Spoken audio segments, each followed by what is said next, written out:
Whoa! Mabusai! Thank you guys for the follows. Appreciate it. Hi, everybody. Happy Wednesday! We're halfway through the week. Are you excited? We're halfway through the week. Hi, everybody. Sorry it took me a bit.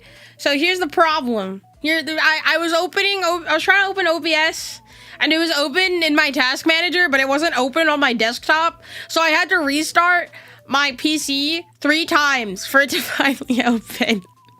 I was like, I don't want to reinstall OBS. I don't want to install or reinstall OBS, but it's okay. What matters is that we're here, and it is React Wednesday. Guys.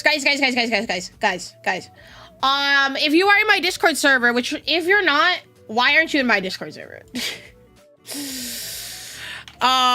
Please go join my Discord. That is a great community to be in. Please go join my Discord.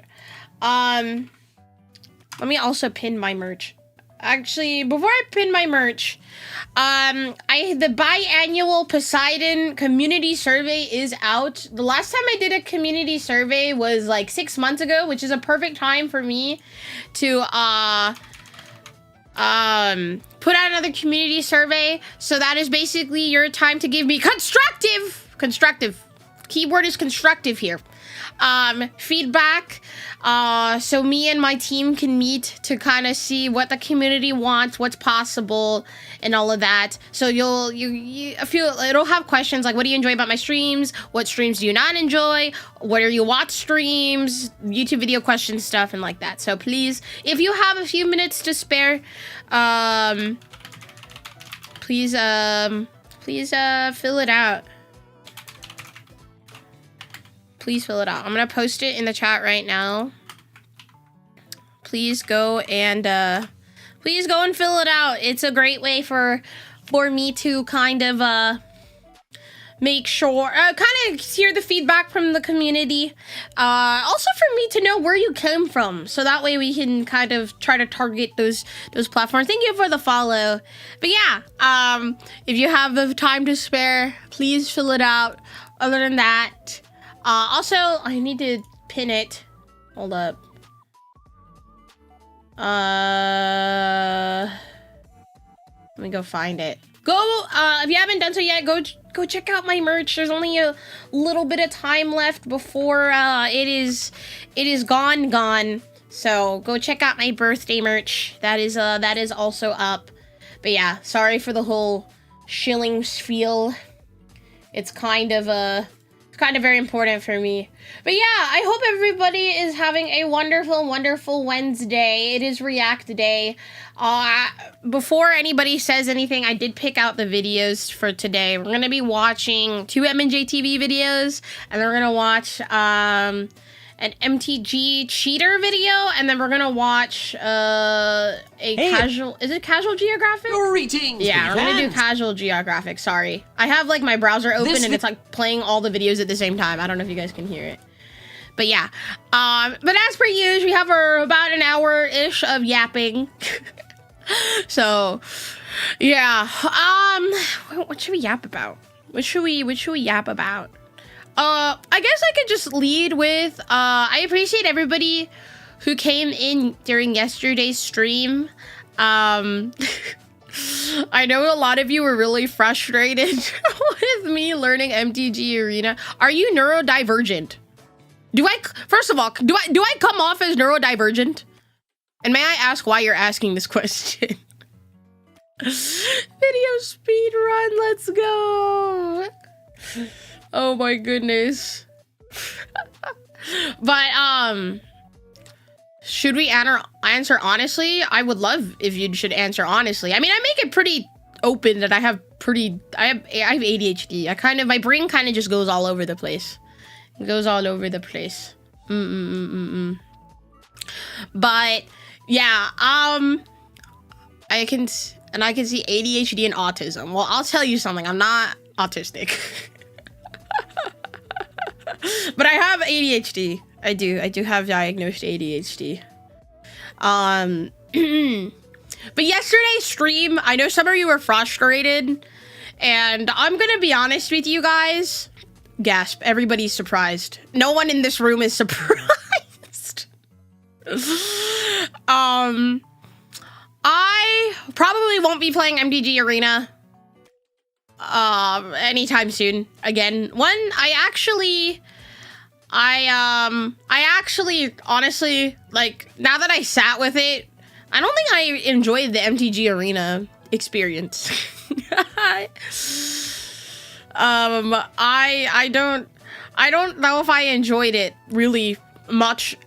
I don't want to say at all, but there's just something about like online TCG sims that I just prefer playing in person, which is why I want to do more TCG stuff with hand cam and like playing with my actual cards. I feel like I learn a lot better when it comes to playing physically.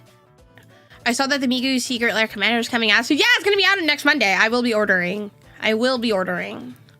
I see the low support. Need autism? I have ADHD and autism myself. Yeah, I'm not autistic. I have ADHD though. Trust me. I've seen my psychiatrist and my therapist. Brazil just keeps throwing money at it. Yeah, I mean, I'm sure it works out for other people, but for me personally, it's just not. It just wasn't as fun.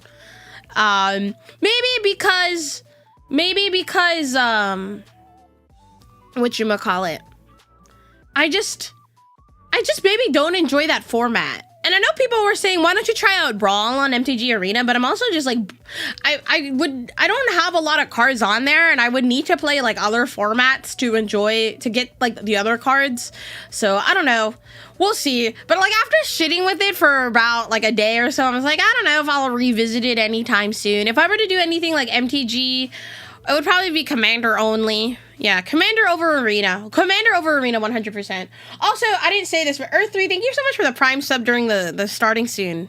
Big appreciate. Thank you. Can we do more Pars reactions? What if I told you we ran out of things to react for more Pars? That's why there's no more. We reacted to literally everything.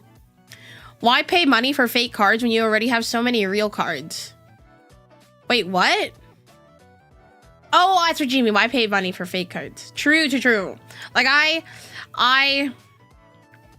just I just don't enjoy it. I just don't enjoy it. Like I would rather like spend the money building like an actual deck that I can play off stream and then collab with other VTubers or other content creators with handcam collabs.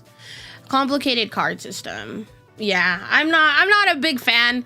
I think the one online sim I really like, and it's because, to be fair, I just love Pokemon TCG. I just think Pokemon TCG Live is a good sim. I know, but the thing is, people complain about Pokemon TCG sim is like a problem in other sims.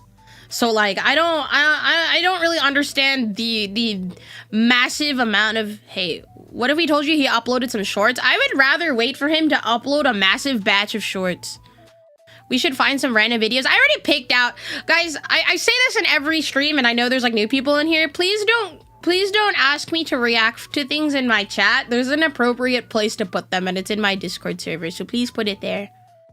At least Arena since it's mid-COVID. Yeah, it seems like a lot of the people who play MTG Arena are people who play during that time.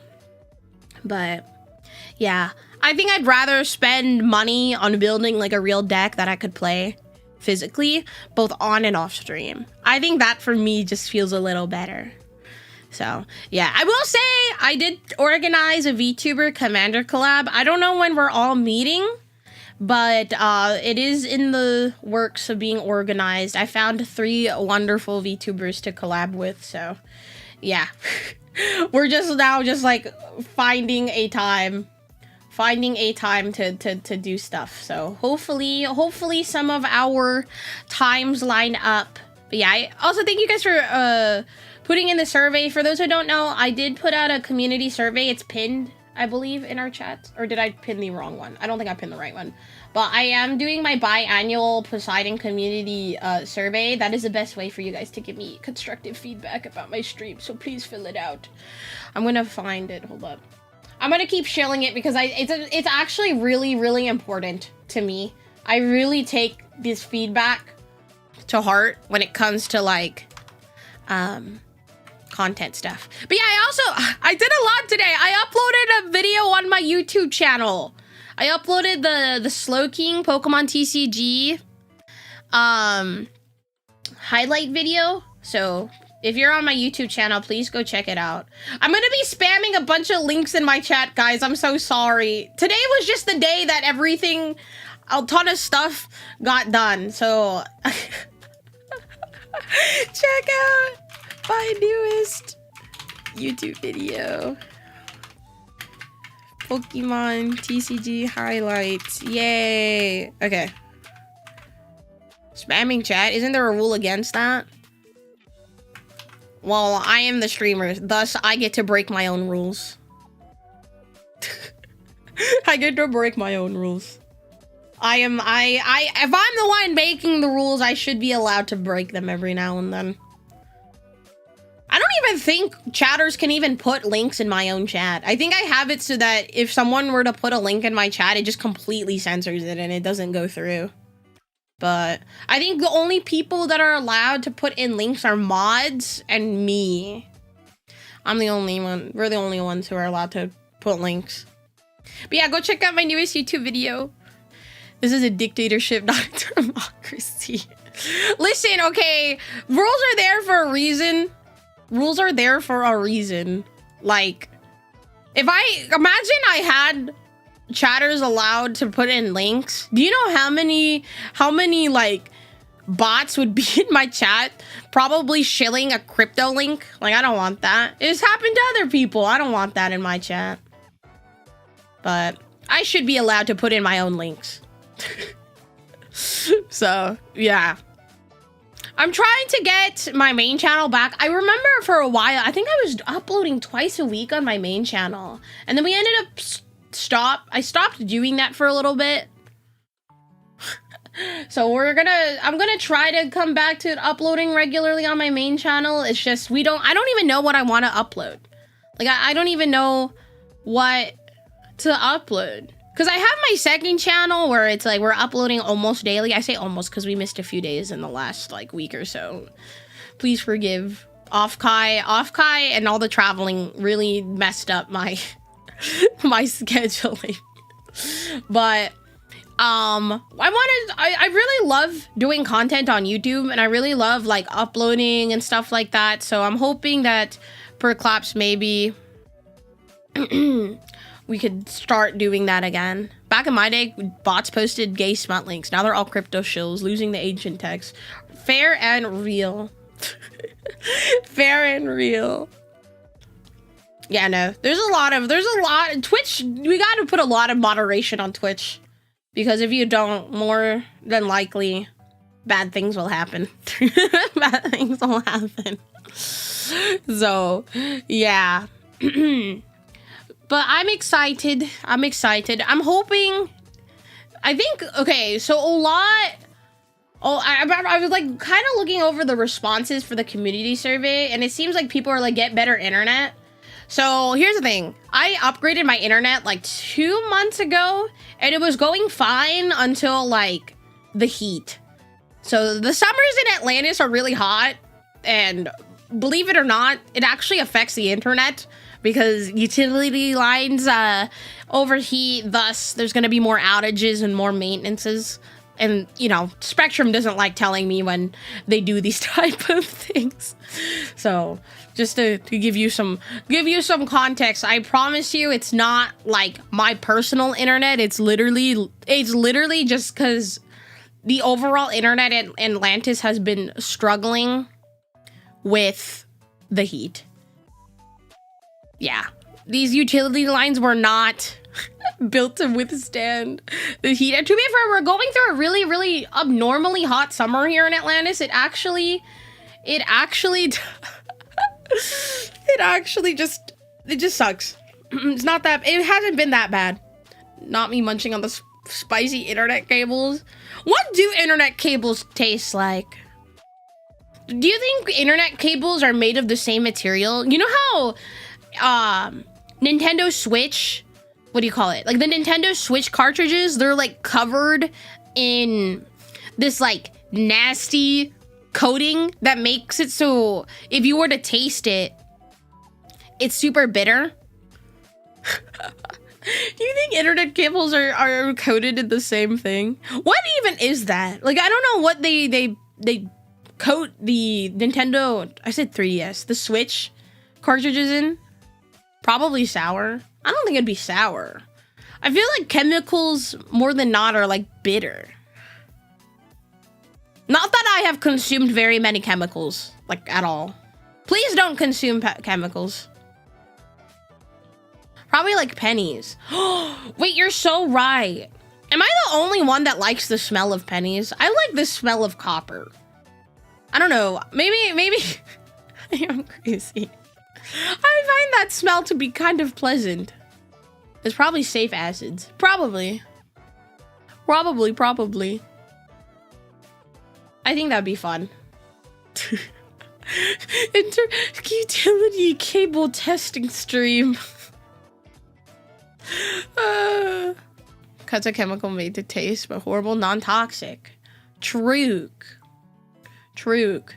They have to make everything non-toxic nowadays. You never know. I feel like everybody's just eating something they're not supposed to be eating. What do fiber optic cables taste like is disappointing. Just not good, too spiky. Like, what do you mean spiky? Like, is it like a sharp, bitter taste? Like, is that what I'm understanding what utility cables taste like? Wait, that's kind of weird, no? Next stream, we just taste what cables taste like. Yeah, fiber equals glass equals spiky. Oh, like it hurts to eat? Do not consume fiberglass, guys. Do not consume fiberglass. It tastes like metal. Does metal taste spiky? I don't know. It's like irony. Only we can do stuff through Comrade Lamau. You know what you could also do? You could totally sub to Miss Poseidon Mythos. You can get a bunch of cool emotes. And also get ad-free. It's like Doritos that are built not to break when you eat them. What? Maybe I just don't consume enough Doritos to understand what that means. I have no idea what that means. I don't know what that means. Just filled out the form. There's answers repeated for some of the questions, but I did answer honestly. That I appreciate. Please don't lie to me in these forms. Also, if you have nothing constructive to say, just don't fill out the form. I think that was a problem we had last time, where people forgot that I'm like, please be constructive, and there was people like, I just don't like your streams, and I'm just like, why are you filling this out? Thank you, Wave Rider, for this sub. I appreciated it. But if you taste a metal, you were near higher levels of radiation. Huh? Like, if you just randomly taste metal? I don't know. I'm not certified to be able to tell you what that could possibly mean. I will say, I do like the taste of my own blood. I had like a cut on the top of my mouth the other day, and I was like, why do I taste iron? And then I like looked, or like I touched like the top of my mouth, and I saw blood, and I'm like, tasty. Poseidon vampire confirmed? I don't know, I don't mind the taste of my own blood. Like, you know when you get a cut on your finger, you like want to suck on it? That's what I do. I actually quite enjoy it. I was like, yum. I love the taste of iron. Okay, in my head, I don't know. It's technically vitamin rich, probably good for you. You know, it's just re-entering your body. Maybe not in the way it should be re-entering, but you know, it's going back. I try to be constructive as I can. Yeah, just be constructive. Like, I don't. How do I say this? If you have nothing constructive, like for example, this is an example of a constructive response. I don't enjoy when you play Fire Emblem. I'm just pulling random games now. Because whenever you play these games, you kind of go slow, and it's not enjoyable for me as a viewer to watch that.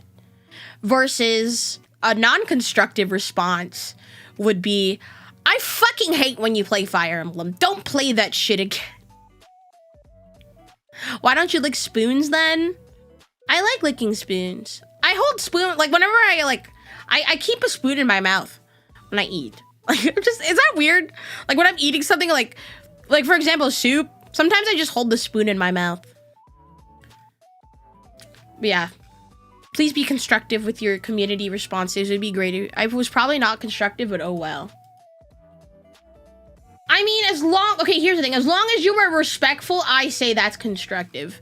And I think some of them, most of the questions are like, I think all of them are like, you don't have to respond to all of them. Like if you don't have a response for one of them, you don't have to put anything down. Okay, no, I do that sometimes. I do that all the time. I'm a freak. I'm a freak. I'm a freak. I am negative brained. But yeah, I need to figure, I'm hoping tomorrow actually we can finish Pokemon Lazarus. I think we're coming up to the end of the game, so we don't have to, I'm like, I need to finish this ROM hack. I've been on this ROM hack for a long time. I play it like once a month. I didn't have much to say. I'm just a simple stream enjoyer. And that's fine. You don't have to fill out every single question. Like if you are like, I don't watch the shorts. Like there was a question in there, like, do you watch the shorts? You can just click no and just not fill out the rest of it. Of that like section. I probably should have, yeah. Are you the type to hold bite the straw if you're cleaning or fixing it up? Oh yeah, that's me. I do that all the time. I have a biting straw problem. My ADHD. You'd be surprised actually how many people filled out that question and just put ADHD. Some of the questions are optional. As long as there's not a red star on it, it's an optional question.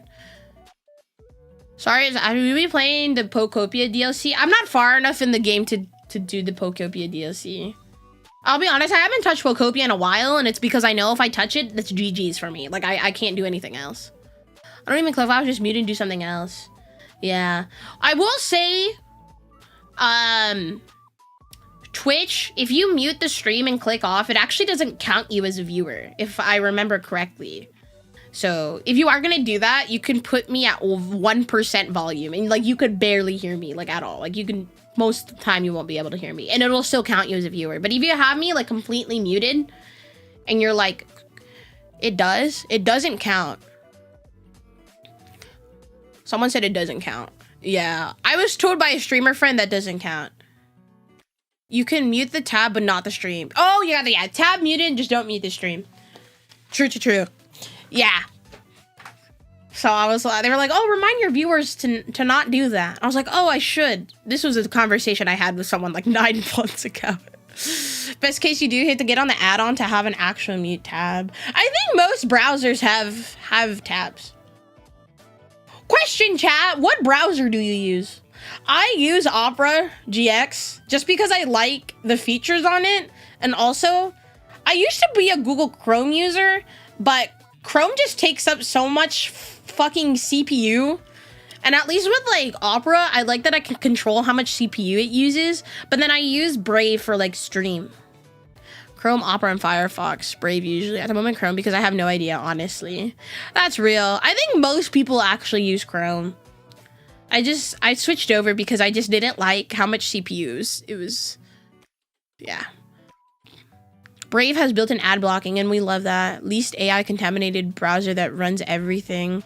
I used to use Firefox like back in high school. I used to use Firefox quite recently, or quite frequently back then. I don't know. I like Opera. There's just the thing with Opera that I have a problem with is that there's a lot of browser like plugins and add-ons I wish I could add, but because they're not compatible with Opera, I can't add them. Edge because of the rewards program. Oh my god, do you use Edge? I don't know if I know anybody that uses Microsoft Edge. That used to be Internet Explorer, right? I'm not crazy. How many tabs are you keeping open on Chrome? I usually don't keep more than like 5 to 8 tabs open. Like right now, I have 6 tabs open. And some of them I'm actually about to close because they're duplicates of other tabs. But it's just like super high CPU for me. I use Chrome on my phone though. I use Chrome on my phone. Technically not the same as Internet Explorer, but functionally the same. I haven't heard of Engine Explorer in ages.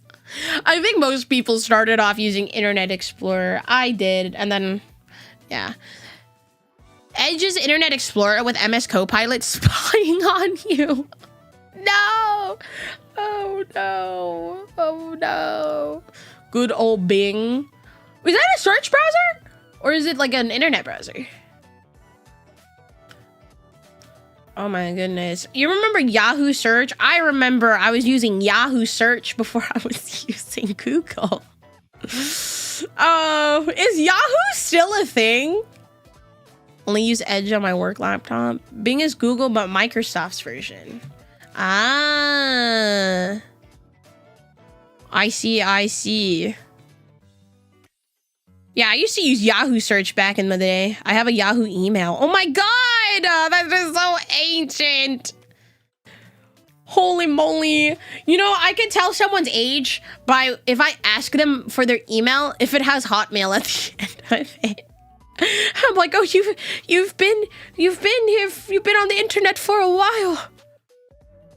That's old text. Hotmail. I still use Yahoo now. Dude, I miss Yahoo. I feel old as shit. I still have 2 Hotmail emails. Hotmail AOL. Oh my god! MySpace. What was that chatting program back then? I used to message my family with this chatting. It was like a old chatting program. MSN Messenger. Probably that. Yeah, it was probably Messenger. It's probably Messenger. Man, those were the days. I think it was MSN. I remember I'd use my dad's account, my dad's MSN Messenger account to message my like family members, and I had to remind my family members they weren't talking to my dad. I'm like, no, you're talking to me, Sai. All alternative search engines except for desktop of start page uses Bing as a backend. Interesting. When I have to listen to music, I would just turn on one of those like YouTube video, like lyric videos made in Windows Movie Maker and with like the worst sound quality ever. And that's how I would listen to music online. Well, the old internet where everyone was nice. I remember my first PC in 2002. Oh my god, well, those were like the box PCs. I had a box PC. Well, my family had a box PC. We're using IM and Yahoo Messenger in high school. Oh my goodness. Those were the days, man. Internet when it wasn't a hate machine. The internet was a lot more peaceful back then, I will say. It was a lot more peaceful. I think the internet is just everything now. Man. Oh my goodness. YouTube, like, I don't know what internet you guys were using. I was around the time, I came in when YouTube was like a very new thing and Facebook was popping off.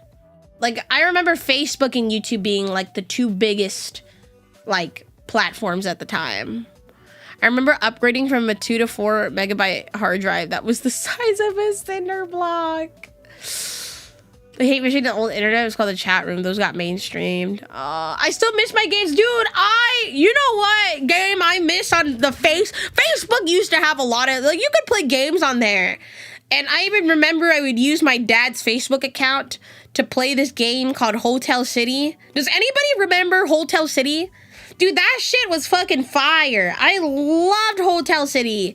And then they removed it. And I was so sad. I had such a banger hotel, dude. I had a really high level hotel and then they just erased it from Facebook. Farmville. Is Farmville still a thing? I could have sworn it's like its own mobile app now.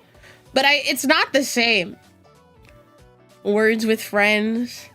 Yeah, I played a little bit of Farmville, but Hotel City was my jam. Oh my gosh, I love that game. That game was awesome. Restaurant City. Dude, I miss like those old computer flash games. I miss it a lot. It's just there was just something very special about it back then. Mafia Town, Avengers Alliance. Oh man. God. I don't think this was a Facebook game, but I remember, I think it's definitely still a thing. I see it on Steam. Plants vs. Zombies? That game was awesome. I love that game. It was just like chill and relaxing for the most part. I always hated when those fuck-ass zombies would eat through my pumpkins. That was horrible. Angry Birds. I was more of a Fruit Ninja girly. Angry Birds was cool, but I liked Fruit Ninja. I would just like, I remember, this is going to sound like a fucking baby.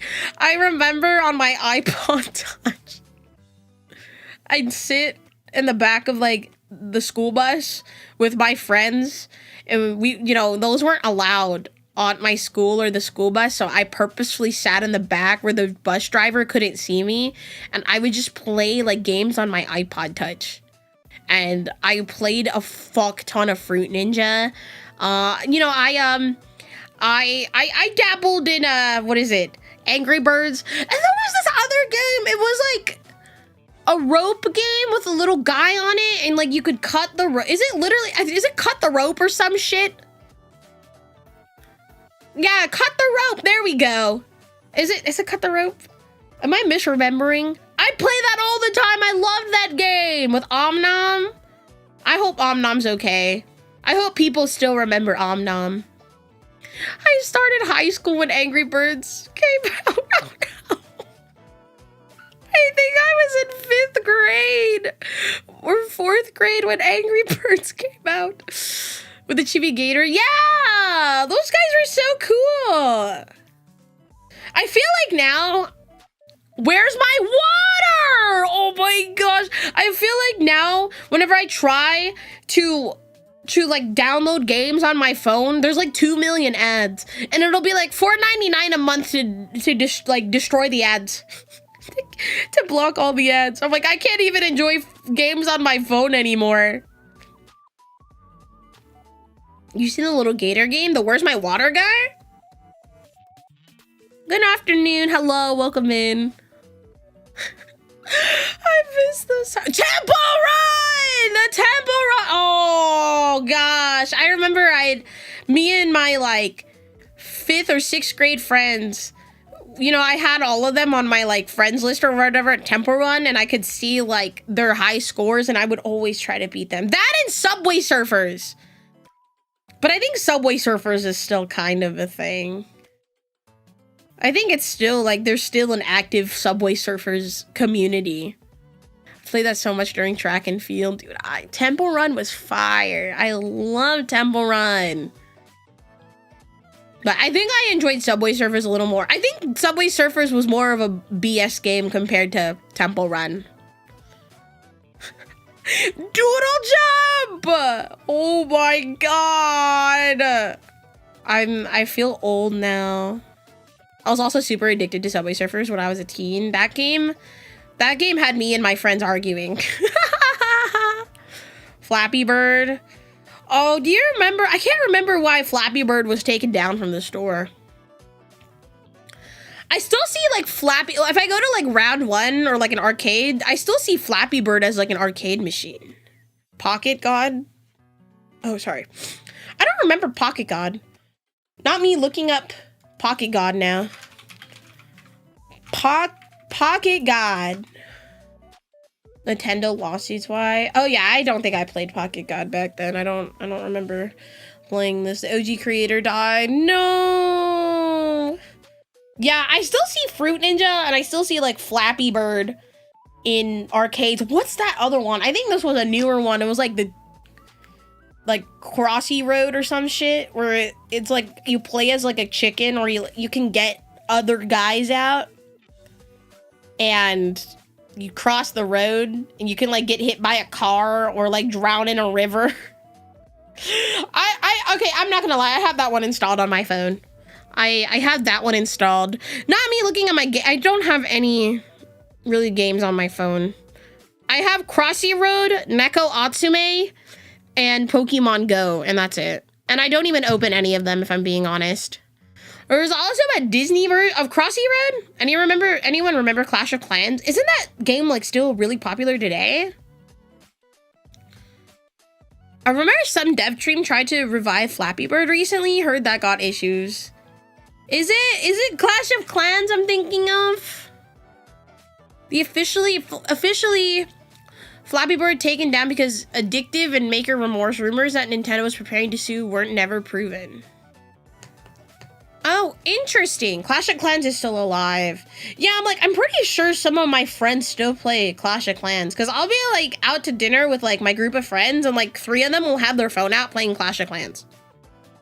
And I'm like, oh my god, that game still exists? What the heck? Not me looking at the most popular games on the Apple App Store. There's a Neko Atsume too?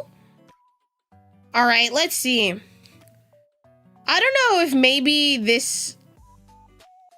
some of these suggestions are just tailored around my likes. Wait, Talking Tom is still an app? Who the fuck plays Talking Tom? I remember that. It was really creepy. I remember Disney Crossy Road a lot better than the original. Shame the creators eventually canceled it. Yeah, Talking Tom is on the App Store as one of the more popular games. Talking Tom is still alive. Someone put him down. Somebody put Talking Tom down. Why is he still here? Talking Tom needs to go, bro. He needs to leave. Soccer Super. There's a My Talking Tom too? Get this cat out of here, dude. Someone put him down. Take him out of his misery. Okay, there's Where's My Water 2? Temple Run 2? What is Subway Surfers is still a thing. Okay. What else? Okay, Pokemon Champion. I should install Pokemon Champions on my phone. I really like how my recommended apps is Rift Count, the Rift Bound score tracker, the Rift Bound deck organizer. Maple Story's on the App Store. I could play Dragon Ball Z Dokkan Battle. What is Office Cat? Build your cat tycoon empire. What? I could play Balatro on my Apple Arcade? I don't know, maybe I just don't play enough games on my phone. I just don't think I play enough games. I could play... Okay, I'm not reinstalling Cookie Run Kingdom. I'm not reinstalling that. Whiteout Survival. What is this? Gossip Harbor.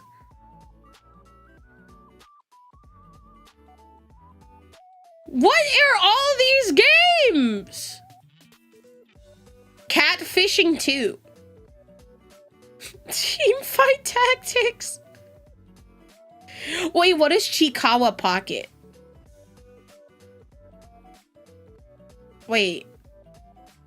I saw Chikawa and I am now intrigued. Yeah, phone games are just AI. Are probably just AI slop now. Quite the collection on my desk. Don't worry about it. Who had one of those crappy romance novel games? Raises my hand. Me. I had the crappy novel games on my phone. Okay, listen. Mystic Messenger was in its own league. Does anybody remember Club Penguin? Yeah, I'm banned. I got banned from Club Penguin at least twice when I was a kid. I typed the word fuck in the chat room and it banned me. Because I had selected the option where it's like free chat. Have to get like your parents' permission or some shit. And then I had free chat, so I was like feeling really funny in the 3rd grade, and I typed the word fuck in the chat and I got banned. That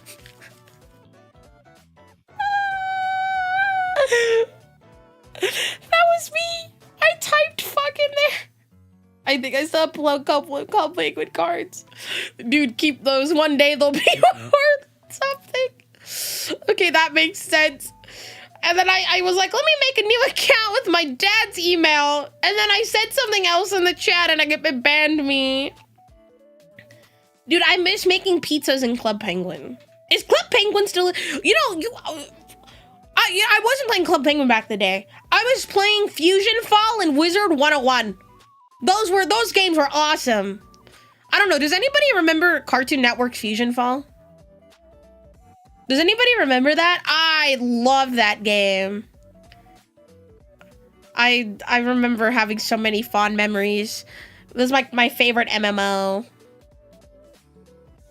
I loved it. I had so many of the little, I don't even remember what they're called, like little chibi Cartoon Network characters. Yeah, no, Fusion Fall was so long ago. That was like my favorite game to play. I remember I'd get so excited after school to play Fusion Fall. And the problem was no one at my school played it. Oh, yeah, Toontown is still a thing. I haven't played MMOs, to be honest. But I was so curious about it, and it's more. Actually, I believe there was as lore. There's a team that did revive Fusion Fall. I don't know if it's still alive. It was like a fan team.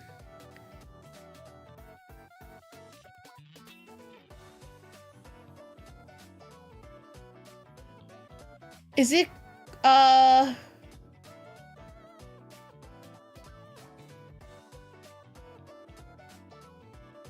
what is this? Fusion Fall.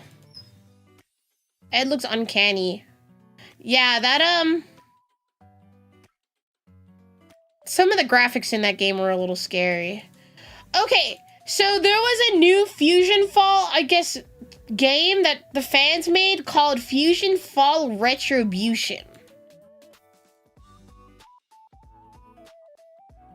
I see. Yeah, no, this game is fire. What are your thoughts on gooning? The fact that is your first time chat in here is actually insane.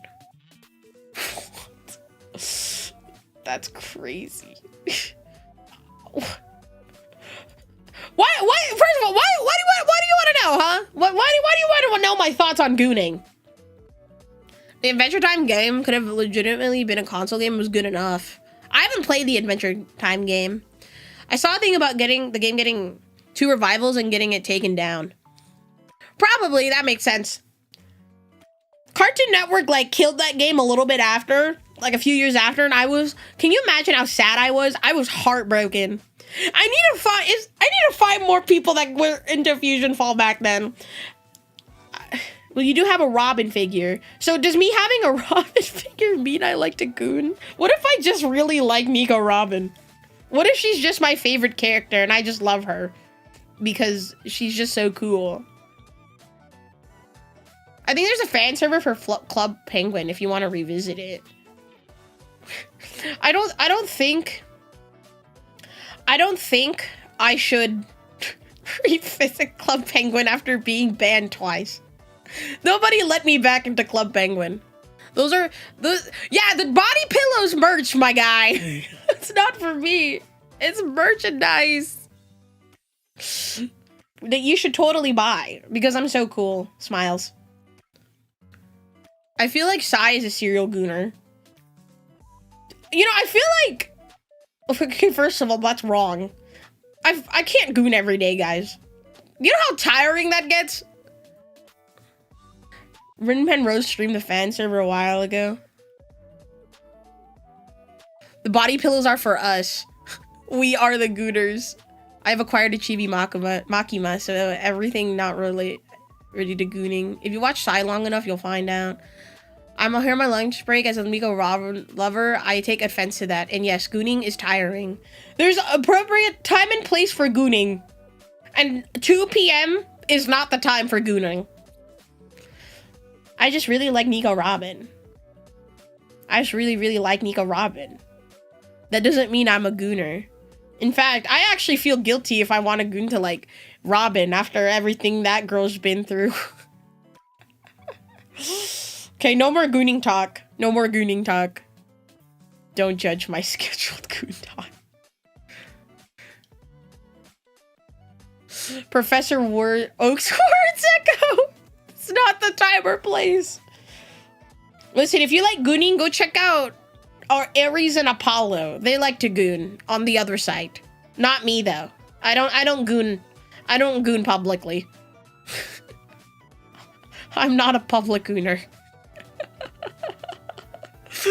Oh my goodness. Lie, brother. All right, bro. Believe what you want to believe, I guess. Okay. Should we finish up our hourly yapping? Our hour yapping? And go to reacting?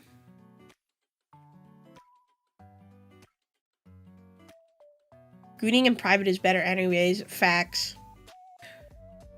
You could be more open like Limina. Surely we'd accept you. I love Miss Limina Alteri. She is very bestie. I love her. Have you checked the number of viewers? I have 65 on Twitch. And 33 on YouTube. It was 67. Oh, I guess I missed it. No, I want... Felix Cloud, do you talk about anything else that isn't gooning? Stop. Dude, stop. Relax. Why do you keep talking about it? Lumina is a gem. I love her. Me and her are really close. I love her so much. She was the one who bought me my Little Pony Fluttershy starter deck. Actually, is it in my office? I don't remember if I put it in my office. Where's my Little Pony starter deck?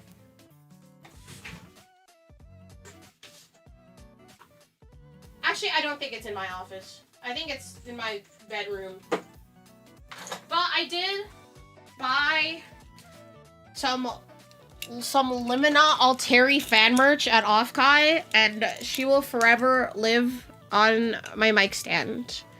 I heard Big Sister Fluttershy mention, yeah, she's my favorite pony from My Little Pony. We were having this whole conversation. Limina thought my favorite pony would have been like Twilight because, you know, I really like the color purple. But I was like, nah, girl, what if I told you my favorite pony was, is Fluttershy? I was Fluttershy for Halloween in the 6th grade. And everybody thought I was so cool.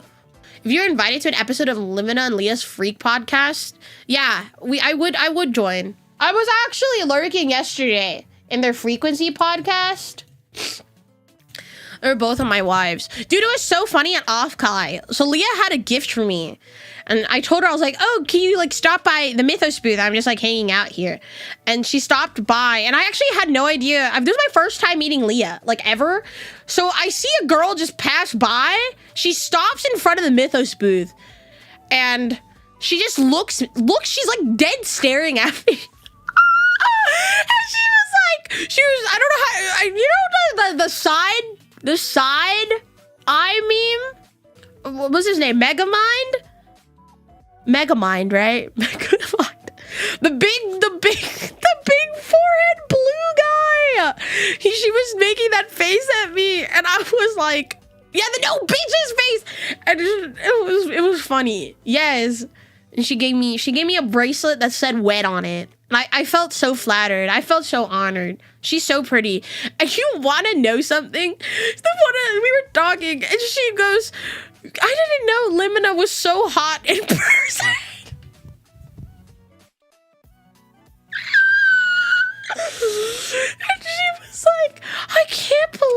I talk about dick and balls with this really hot, sexy lady. And I said, yes, Limina is very sexy in person. They're both really hot. Miner's rarity, but dress up as Rainbow Dash and work for Halloween because someone told me I wouldn't. Wait, what? That you wouldn't dress up? Twilight is my favorite, followed by Luna, Fluttershy, Sunset, Shimmer, Octavia, the great and powerful Oh, I love Trixie! I love Trixie. I love Trixie. She's so cool.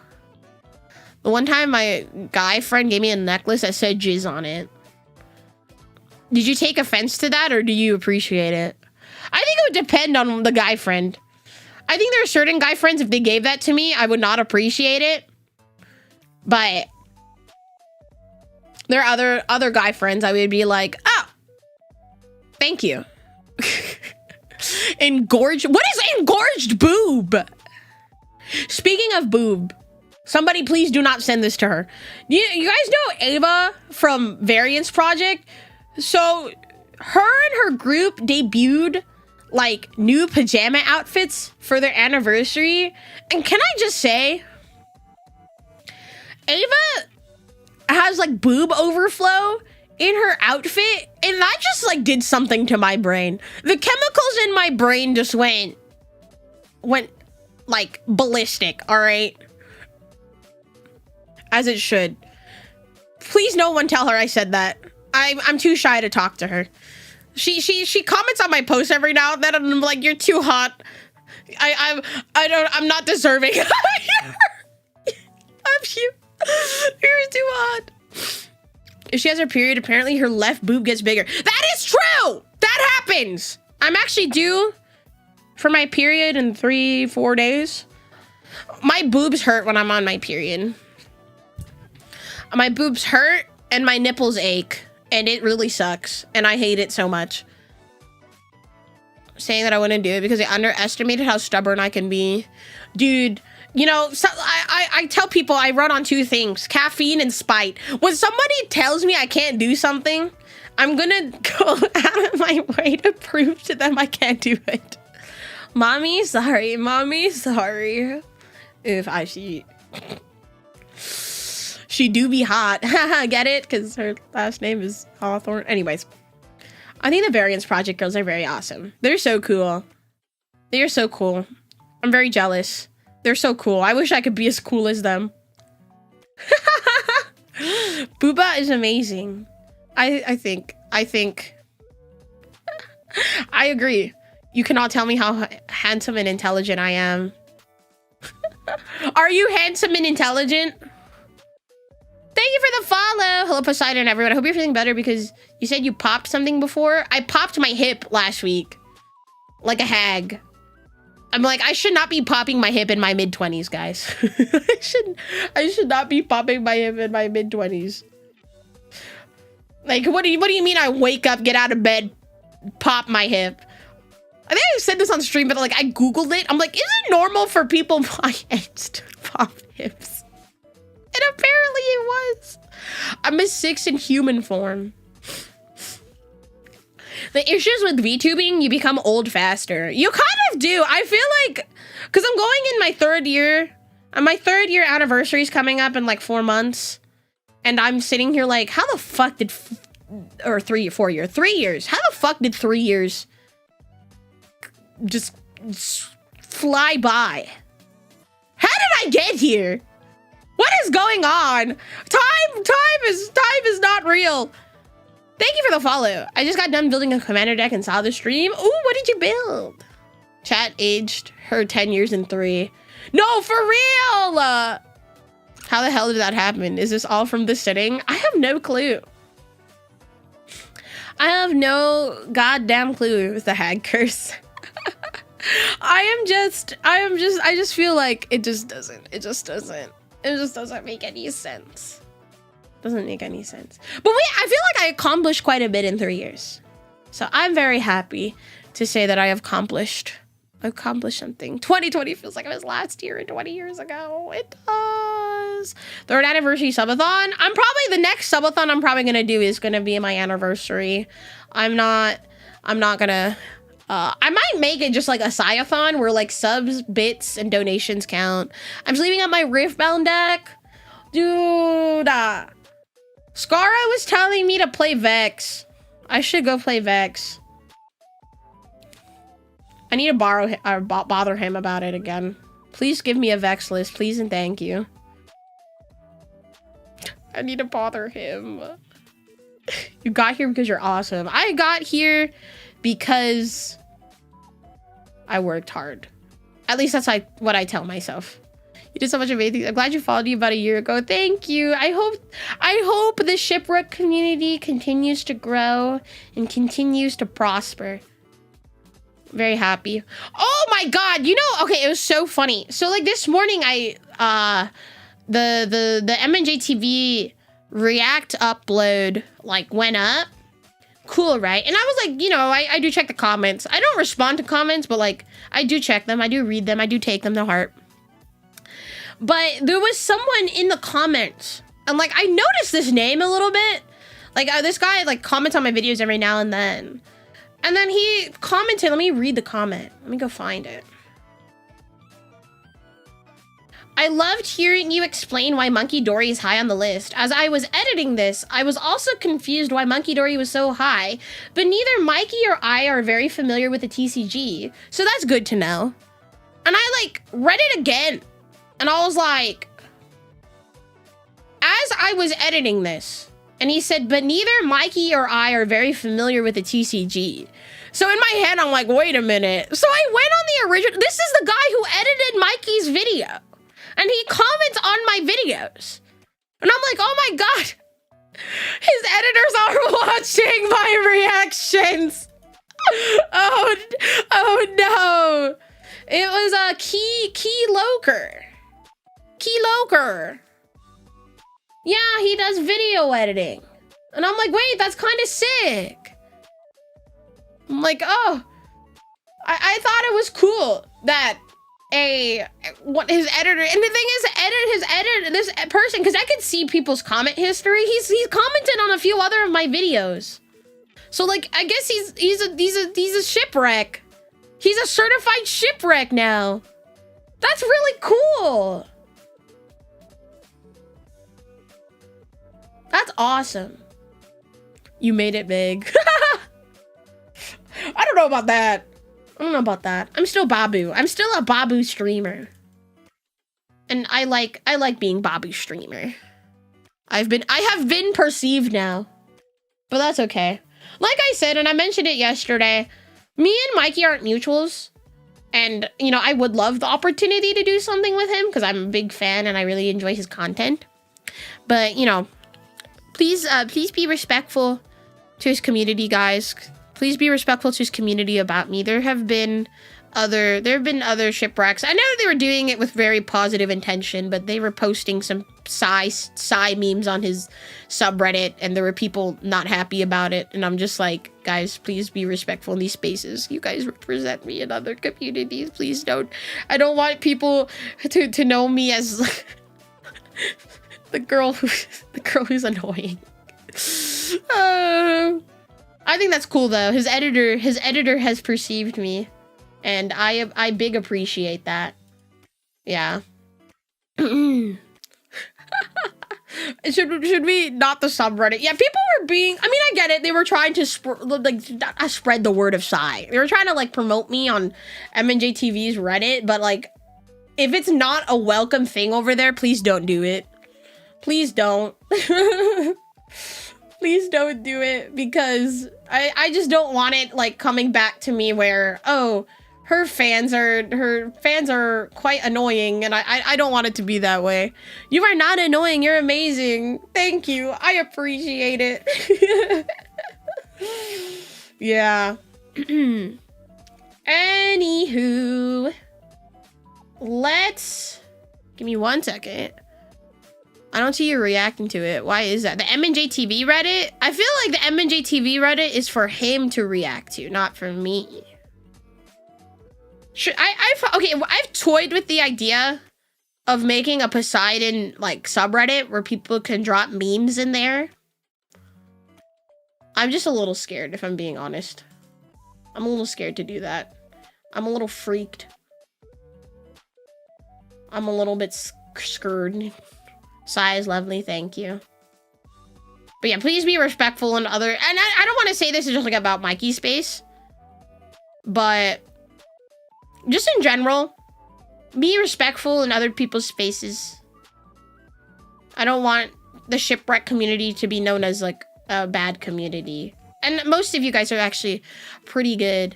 Alex Jacobs, thank you so much for the 27 months of membership. Thank you. 27 months is a long time. That's over 2 years. That's like a little crazy. That's a little crazy. Thank you so much for your continued support. It means a lot to me. It means a lot to me. Girl, yeah, people don't even use the Mythos one.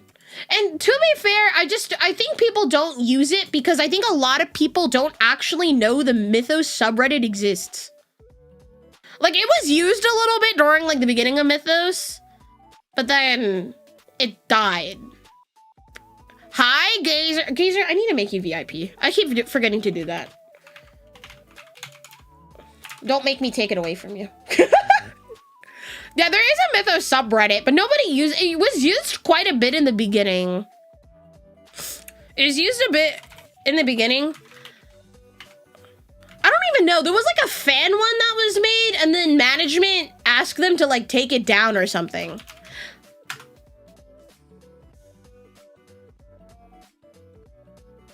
I don't know. I have no clue. So there's an official one, and there was like a fan one that was taken down. Yeah, when was the last time someone posted anything? 1 year ago. And it's like the same person posting. The same like 2-3 people. Unfortunate. Yeah, I feel like if we were to do like revive the Reddit, it would have to be moderated big time. You know what, Rodom, you get one too. You're cool. I give you VIP. You've been my friend for a very long time, and we've hung out quite a bit. Sometimes I remember this is really posting places. Yeah, I am a frequent Reddit user, but I don't ever really comment or post on it. I just like reading stuff on Reddit. That's what I enjoy. Too many split social media. Yeah, that's fair. That's fair. There's just too many things to manage nowadays that I cannot actually be fucked to do anything about it. Also, thank you for the follow. I appreciate it. Thank you. I cannot keep up. Listen, man, I feel like I even neglect like other social medias because I'm so focused on trying to make sure my Poseidon ones don't die. I'm just like, I don't want people to think I died and yeah.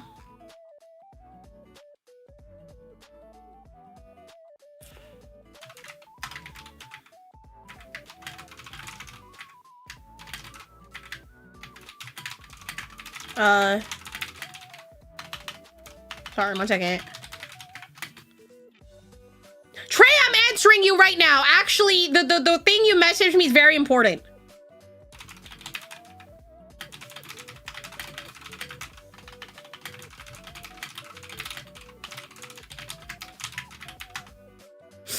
Okay, anyways. Sai died of microplastics. Don't litter in the ocean, or I will fucking find you. And I'll strangle you. I might sit on you, too. I'm only a Twitter guy now. I miss streaming. That's so real. I feel like, though... I don't know. Streaming can get tiring. It's sometimes easier to try to make a hit tweet than it is to stream. Streaming's hard. I feel like I still struggle with streaming. I'm just like, how do I keep people entertained? How about I just don't shut the fuck up? I made Saru, Mara, Cynthia, Mies, and Tomodachi alive. I love the Vialore girls. What if I dump Pokemon cards? Okay, if you dump Pokemon cards in the water as an offering to me, that's different. Nice keyboard ASMR. You want keyboard ASMR? Here, I'll put my mic up to my keyboard.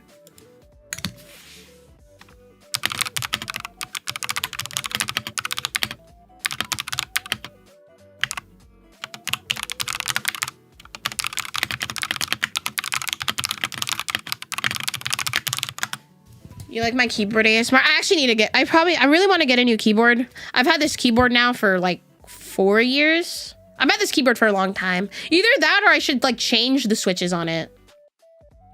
I need to lube up my keyboard. That's what I want. I want to lube up my keyboard. Apparently you're supposed to lube it every few months. I could not be fucked to do that. My keyboard isn't super dirty right now. I actually probably need to clean it. I like it. I don't remember what switches these are. I think I actually changed them a while back. Lube is very important. Yeah, I was told it was very important. I think the last time I like got switches for my keyboard, I got them pre-lubed. Also, I was going through my throne the other day. Who was the person who suggested the barrel of lube for like $1,000? I am not adding that onto my throne. I'm not adding that. I'm scared someone would actually, but what am I gonna do with a barrel of lube? They sound like hybrid switches. I have no, wait, why not? I'm a girl, guys. I don't need lube. You know who needs lube? Men. Men need lube. My keyboard's got Cheeto dust. Oh my God, please go clean your keyboard. I try not to eat at my desk. I cannot, like the idea of food being in my keyboard like actually freaks me out. That depends on what you're doing with it. It's just a meme in the VTuber space. But here's the thing, you add it onto Throne, the meme is just no longer a meme, it's real. You know when jokes become real? I don't want to open the door to that. You never know when a vat of lube can be. In what situation? In what situation could a big ass barrel of lube be useful to me? In what situation? Size brand of lube. I need to make a branded deodorant for all the stinky ass TCG players. What if you get it stuck in your chair and you need to get out? What do you mean I get stuck in my chair? I need that. You need lube for your pod in Commander? You proceed to lose and you just pour lube all over the guy. The Sea Square body spray. We should get to reacting. Anyways, I've been seeing the community responses increase. So thank you to everybody who submitted a community a community response for this. I big appreciate.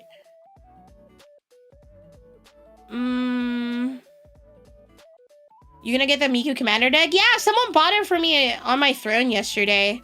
So they gave me the money to go buy it, so I'm gonna buy it when it comes out next week.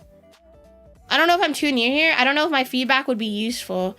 Whether you're a brand new shipwreck who's only been here for like a stream or two, or you've been here for as long as I've been streaming, like close to 3 years, I appreciate the response. Cause here's what I'm gonna do with it. Me and my team, so my manager, my YouTube manager, maybe Trey, you know, my team of people that help make things happen. We will go over the responses and we will try to find ways to improve. The merch one's actually a really big one. Something I've actually learned throughout the last, like, this merch drop and last merch drop is that certain items don't perform well online. And it's funny because when I was at Offkai and they were selling my merch at Offkai, some of the items that didn't sell well online were selling like hotcakes at Offkai. So like this is information that we as like, I guess a business can use to improve, you know, merch sales and like what does the community want. I will say someone put a scale figure and Poseidon scale figure, and I think I explained it in my Discord the other day. As much as I would love a scale figure, scale figures are so expensive to produce. And the problem is with scale figures is that when you go to a manufacturer, you have to, like, you almost have to guarantee to them, like, hey, we can guarantee this many units will sell. And oftentimes, the minimum amount of units for it to sell to do well is, like, pretty high.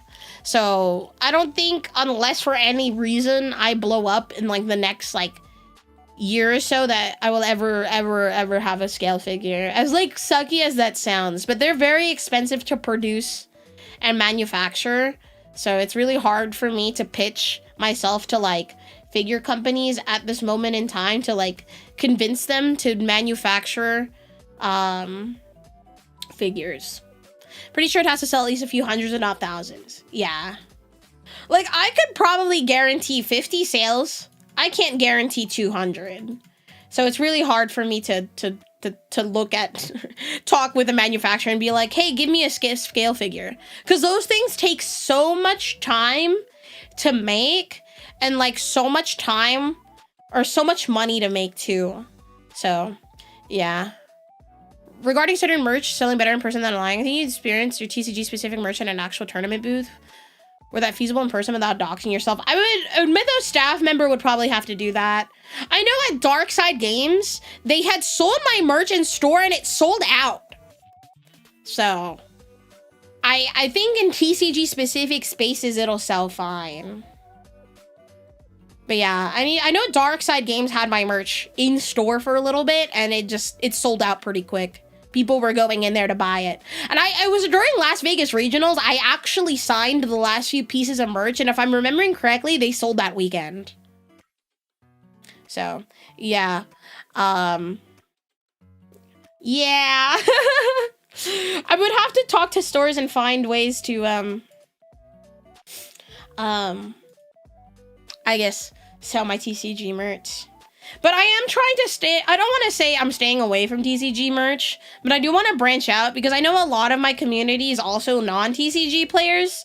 So that's why we did, like, keychains and stuff.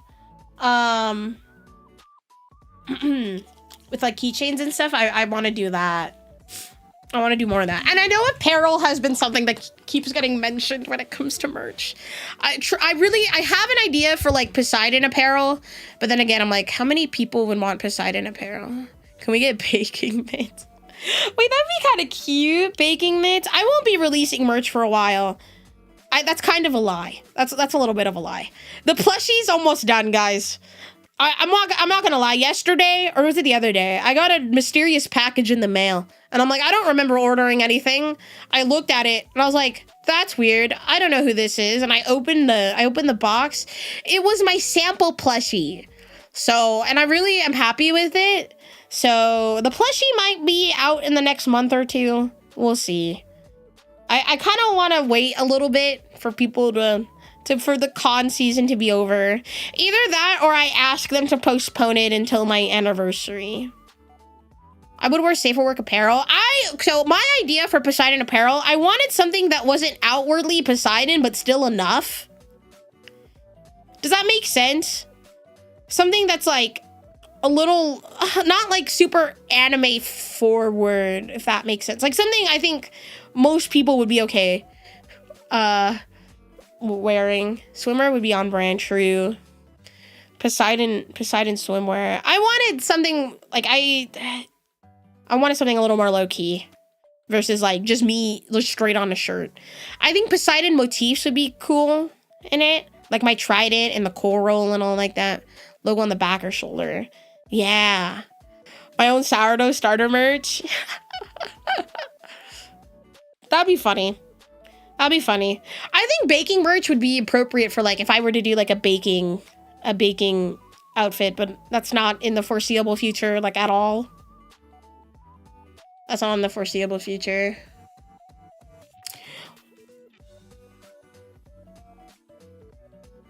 It's like a cool symbol or logo on the apparel or something. Yeah. Like, I think that would be cool. I don't want anything outwardly like Poseidon. if that was my, yeah. I hope you do get a scale figure someday. You deserve it, honestly. It would be cool, honestly. It would be cool. I just don't foresee it anytime soon. I don't foresee it anytime soon. It's just, I'm too baby. I'm too baby. And the thing is, I also want to make sure, like, if I were to do merch, it's, like, something affordable for my community as well. I don't want anything, like, too expensive. Like, I think the Dakimakura is probably the most expensive merch I have sold. It's, like, $79.99. But that's because Dakimakuras are typically in that price range. So, yeah. I really want to, like, keep my merch at an affordable price. Coral spatulas would go hard. It would. A side bucket hat would be cool. Wait, that'd be cool. Do you guys wear bucket hats? I own a few of them, but I don't wear them too much. I think I look stupid in bucket hats. I like baseball caps. I like wearing baseball caps. Baseball caps are cool. Those are fun. But I think the bucket hat craze has been going crazy. I don't know. I want to get one and wear one. More merch ideas. I'm a bucket hat enjoyer. Great while out in the field. I heard bucket hats are just very nice and comfortable, and it keeps you cool. That sounds fun. I should make that. Merch ideas for the future, I guess. Merch ideas. I hope people enjoy the acrylic stands. I'm personally an acrylic stand enjoyer, but I know there are people that don't like acrylic stands, like, at all. So I'm like, should I stop doing acrylic stands? I just like the idea of, like, I hope one day there's, like, a Psy super fan that gets my acrylic stand and, like, takes pictures with it everywhere they go. I see, like, other like, people do that and with their Oshis, and I'm like, one day I'll have someone who does that with my acrylic stand. Are you a VTuber? Nah, dude. No, neither fit my head. It's okay. You have big TCG brain. That's why it doesn't fit on your head, Rotom. Because you have the massive TCG brain. You have a really high TCG IQ. For all I know, you could actually have just a really high IQ. I'm here to destroy VTubers. Okay, can you like elaborate? What do you mean by destroy? What do you mean by destroy? And let it be known, your answer will depend whether or not you stay in this chat. In the summer, wear a hat that can shade from the sun would be so good. I even have a design in mind. I can beam. What do you mean by beam? What do you mean by beam, huh? Like Kamehameha. I don't believe you. I don't believe you. Can you do the Miku beam? The Miku beam? Note to self, start taking pics of standees by rivers while working. That would be awesome. My mod, how old are you? How old are you? Your answer will also depend whether or not you stay on the chat. Oh my goodness. Oh my god.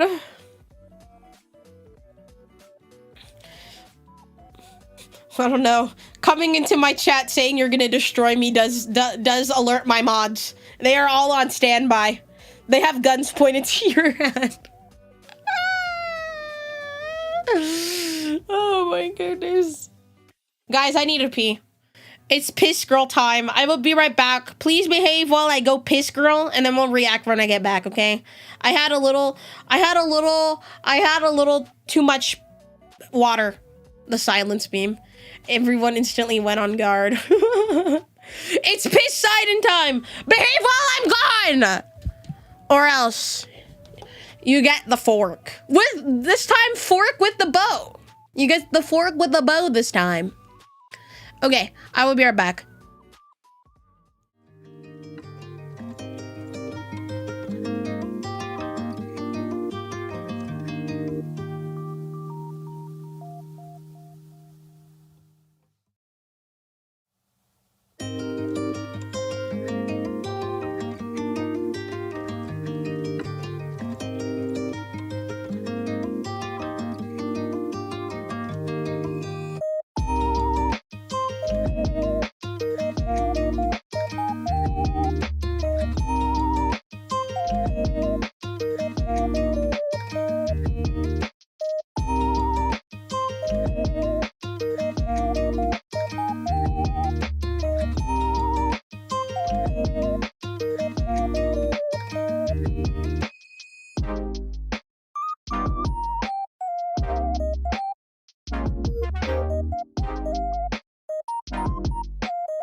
Sorry, it took me a bit. Ugh.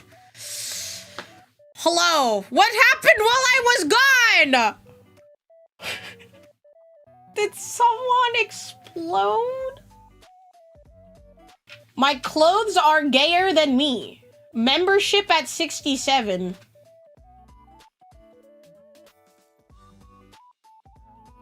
Anyways, you missed the mod peak. Oh my god, no! Got wrecked. Yeah. You know, usually when people say don't want to answer the how old are you, I feel like more likely than not they're kids. Kids should not be watching Poseidon stream. She's a little too vulgar for the children. Anyways. Wow. Anyways. Shall we react? Shall we watch vids and yap? How about we do both at the same time? I'm 30 just in case I'm being asked. You know, I actually am quite surprised at how many people in my chat are like parents. I'm actually quite shocked. Please don't show me to any of your children. If you are a parent, please don't show me to your children. I only have one casual geographic today. How's you? I'm doing good. How are you? All kids out of the pool. Yeah, I mean, I feel like not a parent. Yeah, I have someone who was like, who's a regular in my chat, who's a parent, and I'm like, what is it like to have children? Do not make jokes about how old you are in chat. Twitch automated mod catches us fast, and the band they hand out is for sight wide. Whoa! Giga chat alert. Clamslide, thank you so much for the 10 gifted, my guy. Thank you. I big appreciate it. Clam Slam, you've been giga chatting in my chat a lot recently. What's going on?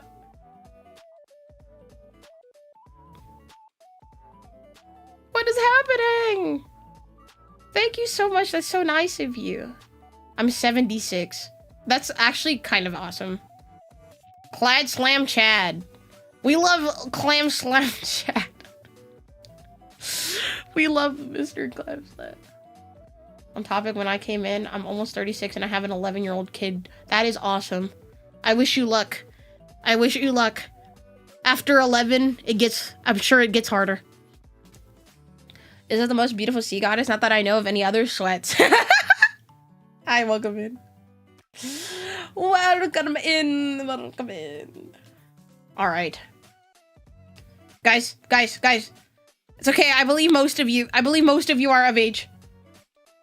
Are you seeing other goddesses? You know, it's okay. If they're Mythos goddesses, then it's all good. I thought it's time to bring my greetings routine of 10 gifted sub bomb over to you too. Wow! Am I deserving of the sub bomb? Thank you. Does Thor count? We love Miss Thor Runefall. I hope she's okay. I hope she's still alive. Did someone say subs? Please stop. No. 100 sub time. Guys, it's too early. Please wait for my anniversary. We might have another Sciathon in December. Thank you for the follow. Is there a hype train? Guys, stop. Guys. Hold. We must bring down the hype train. I love the sound of... There's no goals to break! There's no goals to break! What are you talking about? There's no goals to break. The subathon, I'm probably gonna... My next subathon won't be in probably till the end of this year, if I'm being quite honest. We're reacting to 2 M&J TV videos, an MTG cheater video... Lizard. Lizard. Lizard.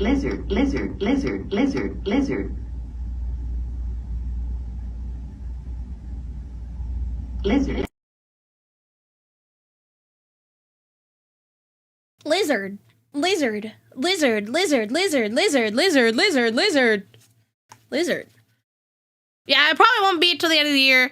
I'm a little scared to make it uncapped. It might be capped. It might be capped this time.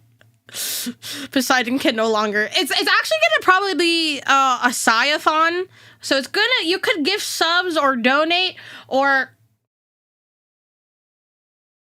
Oh my god, is Anonymous back in my chat? Anonymous. Listen. Thank you for the 10 gifted, my guy. Bro! I missed you, Anonymous. Oh no! I don't know who you are, but I feel like you're always watching. You're always watching. It continues. No. It's too early in the year. Chat says to give subs, I must listen. Dude, you bought me a commander deck yesterday. You don't need to listen to the voices. Not the hero we need, but the hero we deserve. You right, I'm broke now. Go treat yourself to something nice. Like sushi. I don't know if you like sushi. I want sushi. I'm a little too... I cannot be fucked to go outside, though. Also, Offkai had me a little broke.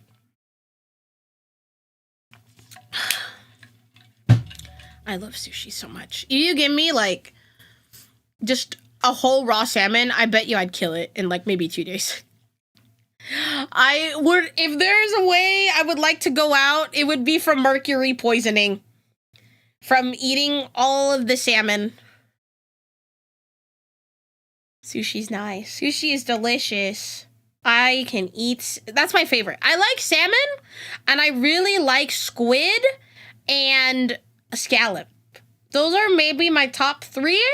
And then I would put yellowtail. I don't know. I think tuna is a little meh for me. I like tuna. I just won't reach for it. Like, if it's there, I'll eat it. But, yeah, yellowtail's so good. Have you had halibut? Halibut's amazing. Call me Captain Planet. I miss Captain Planet, the Alolan Sand Slash. Captain Planet, my beloved.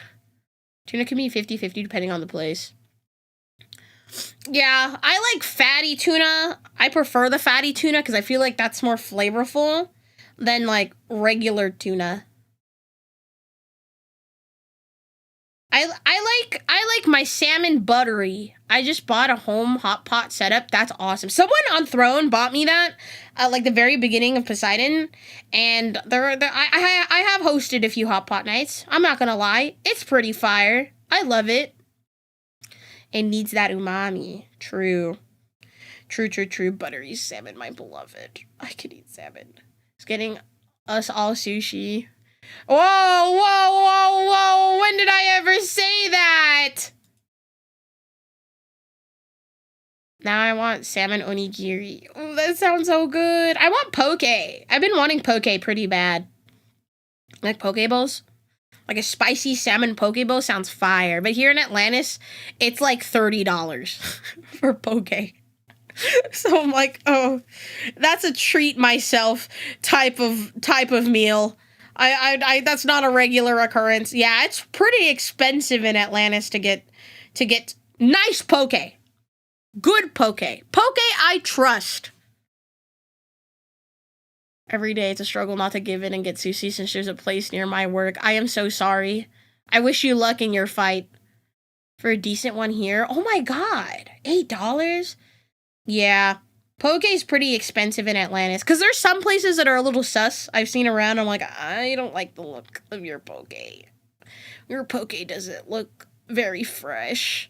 For all I know, this could have been sitting overnight. Anyways. We back with more MNJTV. We got bug-type Pokemon then versus now. This has been made 6 years ago. So per claps, maybe this this video isn't super duper recent. But you know, I'm still very curious. We're gonna be watching bug-type Pokemon then versus now by MNJTV. This video is sponsored by Keeps. More on them later. Greetings, Boogie fans! Michael here, and of all the 18 Pokemon types, the type that I believe to have undergone the biggest changes since the beginning is the bug type. I was pretty interested in what all of those makes sense. Wasn't a lot of Gen 1 just bugs? Dramatic changes bugs and poison were, so this video will be an overview of everything the bug type has gone through since the beginning of Pokemon. So don't forget to subscribe to my channel, turn on the bell for notifications, you know the thing. And let's get started with Generation 1. I've been watching like 2 years, his voice jump scared me. This is baby Mikey era. The bug type was introduced alongside most of the other types. And back then, the bug type was pretty much completely useless. These were the type matchups for the bug type in Generation 1. And since this was prior to the physical special split, all bug moves were physical. A fun fact— I've said this before and I'll say it again. I feel like playing Gen 1 was an interesting time back then. Fact about its type matchups is that bug and fighting are the only 2 different types to resist each other. In the same vein, bug and poison were actually super effective against each other in Gen 1, something that was changed in subsequent generations. That means in Gen 1, all of the grass poison type Pokemon actually had 4 times weaknesses that they don't anymore. The fully evolved bug type I feel like the type God, I can't speak today. It just was all broken back then. Pokemon were Butterfree, Beedrill, Parasect, Venomoth, Scyther, and Pinsir. These Pokemon currently have an average base stat total of just below 441. Yikes! And I'm only looking at the fully evolved ones because those are the ones you'd end up with on your team. I should mention though that stat average is under the modern stat system. Back in Gen 1, the special attack and special defense stats were just one stat, special. So the base stat totals were wildly different back then. I figured it made the most sense just to list the modern day stats because it's more straightforward to understand and compare to other generations. This average of 441 is pretty bad. It's actually pretty DD mega doo-doo, as they say. The worst of all of the Gen types. 1 is a game of all time. I don't know, I feel like I'd have a bad time playing Gen 1. Anyone else pissed they got rid of fairy cards? I will never, ever, ever forgive Pokemon from removing the fairy type in the TCG. You guys are not seeing it, but I'm pointing at myself right now. I played a lot of fairy type in the TCG. So when they ripped it away from us back during the Sun and Moon era, I was pissed. Also, thank you for the follow. In Generation 1. I did not get the Pokemon DLC now. I want to catch up with the game before I get the DLC. For comparison, the average base stat total for Gen 1 fully evolved water types is about 502. Whoa, wait, that's really good. Types is 467.5, and Poison fine. is 485. That's the only pretty type close to Bug is Normal, which edges it out by about a point, but Normal is also hurt by Ditto a lot. So in Gen 1, the Bug-type Pokemon were pretty weak, but not only were the Pokemon weak, the type itself was like Flareon. It had no moves. There were only 4 Bug-type moves in Generation 1. Twin Needle, String Shot, Pin Missile, and Leech Life. This graphic is not completely accurate though, since both Pin Missile and Leech Life have been buffed since Gen 1. Wasn't Pin Missile the best one? Did you play Guardy Sylveon Control? Smiles. I played Guardy GX with Sylveon, and then I played Gardevoir GX with the Alolan Ninetales, and then I played Gardevoir GX with Zoroark GX back then. Oh, dude, that deck was so fire! Trade? Tratu? Attach everything to Gardevoir? That's bad. I miss double colorless energy. Those were the days. Back then, their powers were 14 String and Shot 20 does go hard. respectively, String Shot and Pin Missile's accuracy automatically was 85. The 3 damaging moves are all clearly terrible. Twin Needle only maxes out at 50 base power. Oh my god, that's Leech Life bad. is a completely useless 20 base power, and while Pin Missile can max out What was the reason they removed the fairy type? It was too disgusting. 70 base power. They wanted dragon types to be powerful, but with fairy type existing, the entire dragon archetype was just dead. Everybody was playing fairy. The chances of that actually happening are minuscule. The move only has a 12.5% chance to hit 5 times. Oh my god, 12.5! And that's provided none of the hits miss with just 85% accuracy. Assuming I did my math right, 12.5% times 85% to the 5th power results in only having a 5.5 chance of landing 5 times. So the rest of the time its power is under 70, which is not good. Oh, and as an extra bit of absurdity, the only Bug-type Pokemon that could learn Twin Needle and Pin Missile was Beedrill, the one tied with Butterfree. Everyone else just didn't get it! Because fuck everyone else! For the weakest And now we have fully Dragon evolved Ball SMH. Facts. Bug-type Pokemon in the generation. That left Venomoth. Sorry, this is so off topic, but it makes me so mad every time Pokemon has a teaser and they still have the fairy type symbol somewhere in the graphic and gives everybody false hope that the fairy type is coming back to the TCG, but knowing them, never is gonna come back. And I'm disappointed, and I'm depressed, and I'm sad. Parasect with the abysmal Leech Life, and then Butterfree, Scyther, and Pinsir literally learned no Bug-type damaging moves. That's actually a big reason why the Psychic Let's not give the Bug-types Bug-type moves. type was so incredibly overpowered in Gen 1. The Dark-type didn't exist, Psychic was actually immune to Ghost in Gen 1, and the Bug-type was so bad that it may as well not have existed. Psychic effectively had no weaknesses in Gen 1. You know, it's again one of these examples, right? When new games come out, because like this was a problem when Pokemon was new. They probably had no idea how to like balance things. So I'll give them that. I'll give them that. They probably didn't really think things 100% through. Then came Generation 2, and it provided some buffs to the bug type, but not enough to make it viable. For type matchups, the bug type got 2 buffs by now being strong against the new dark type and also no longer being weak to poison. However, those 2 positives were offset by 2 negatives. Poison now resists bug, as does the new steel type. This type chart for the bug type remained the same until Generation 6. The new fully evolved bug Pokemon were Ladian, Ariados, Yanma, Fortress, Scizor, Shuckle, and Heracross. Arguably, I think these 2 are the best ones. Everything else is like, shrug. Yanmega's sick, but Yanmega wasn't out during that time. At the time, they had an average base stat total of about 448.5, but their average is now 450, thanks to Ariados getting a 10-point stat buff in Gen 7. This is better than Gen 1, but still pretty subpar. On the topic of stats, there's actually a weird fact with one of the Gen 2 bug types. Scizor has the exact same base stat total as Scyther, just with a different stat distribution. And this is the only instance in all of Pokemon where a Pokemon has the same base stat total. It gets slower with more points in attack and defense? Interesting. As its pre-evolution, which is weird. I don't know why they did that. Scizor should have been stronger. As for the bug type move situation, it improved, but so you basically had the choice whether or not you wanted a faster Pokemon that could like do less damage versus a slower one that does more? Wasn't great. The 3 new bug moves were Spiderweb, Megahorn, and Fury Cutter.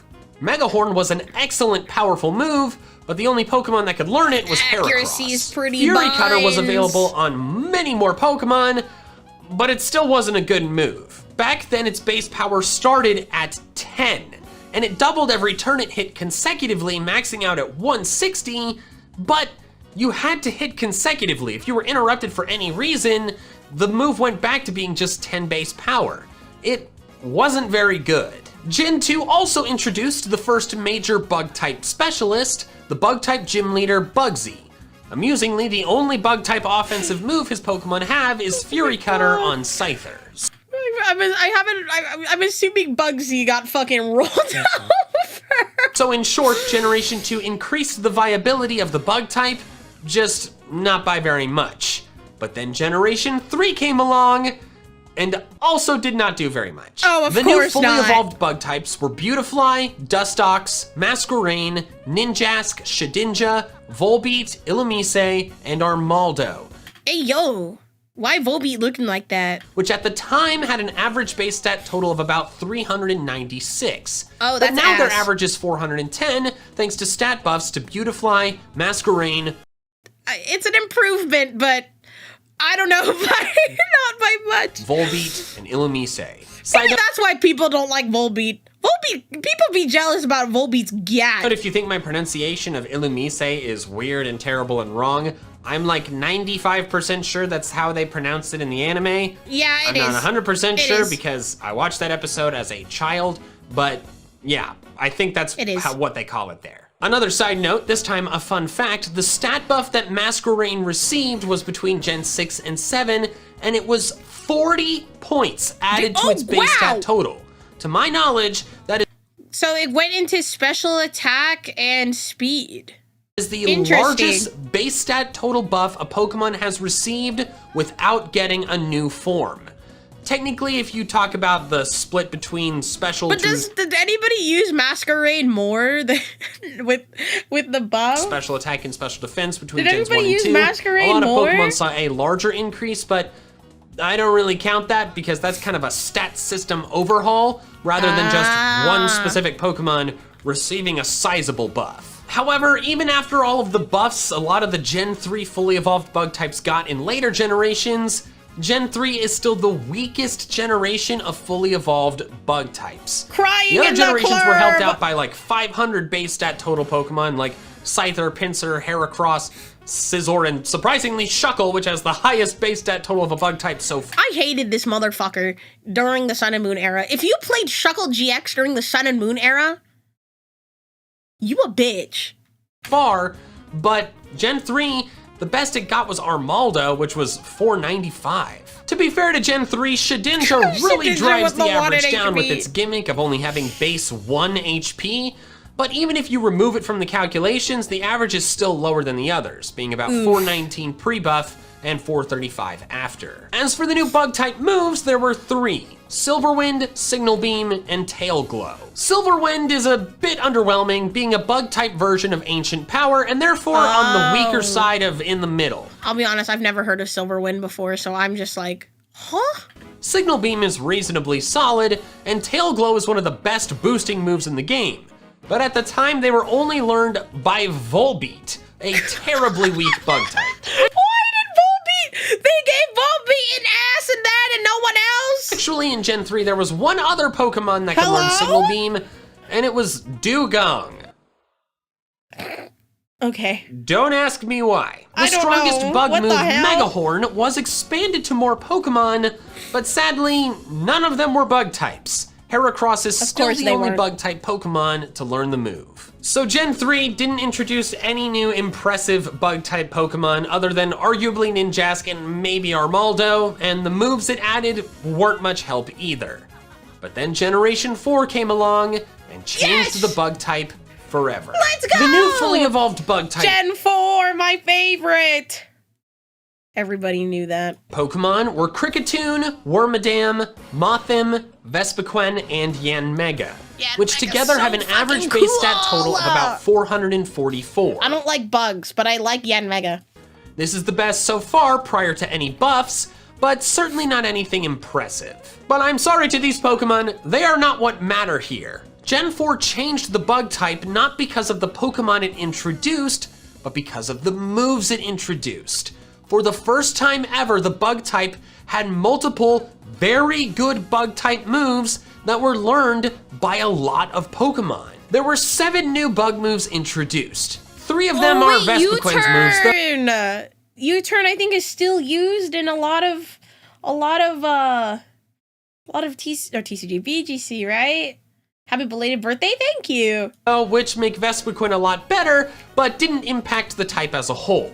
Bug Bite was a reasonably solid move, but it's still a mid-playthrough strength move. The big 3 were Bug Buzz, X-Scissor, and U-turn. For Bug Buzz, it allowed special attacking bug types to be viable for the first time. The physical special split was now in place. My God, the base power being 90 is so good, hello? So not only could high special attack bug types actually use the stat, but they could do it with a bug type version of Psychic, which is excellent. For X-Scissor, it was now the strongest 100% accurate bug-type move. Not incredible, but very reliable. And finally, U-turn, the move that became a staple of singles competitive play to this day, allowing battlers to attack and pivot at the same time. All 3 of these moves were widely available on bug-type Pokemon and remained the primary moves for bug-type offense for several generations. In fact, while X-Scissor has since been outclassed, Bug Buzz is still the go-to special bug move for a lot of Pokemon. And as I mentioned, U-turn is still used all over the place in competitive play. Gen 4 had 2 bug-type specialists. One was, of course, Remake Bugsy, whose main bug-type attack in his initial battle is the vastly superior to Fury Cutter, U-turn. U-turn. And his rematch team is quite impressive. This is actually fucking horrifying. This is a really scary team.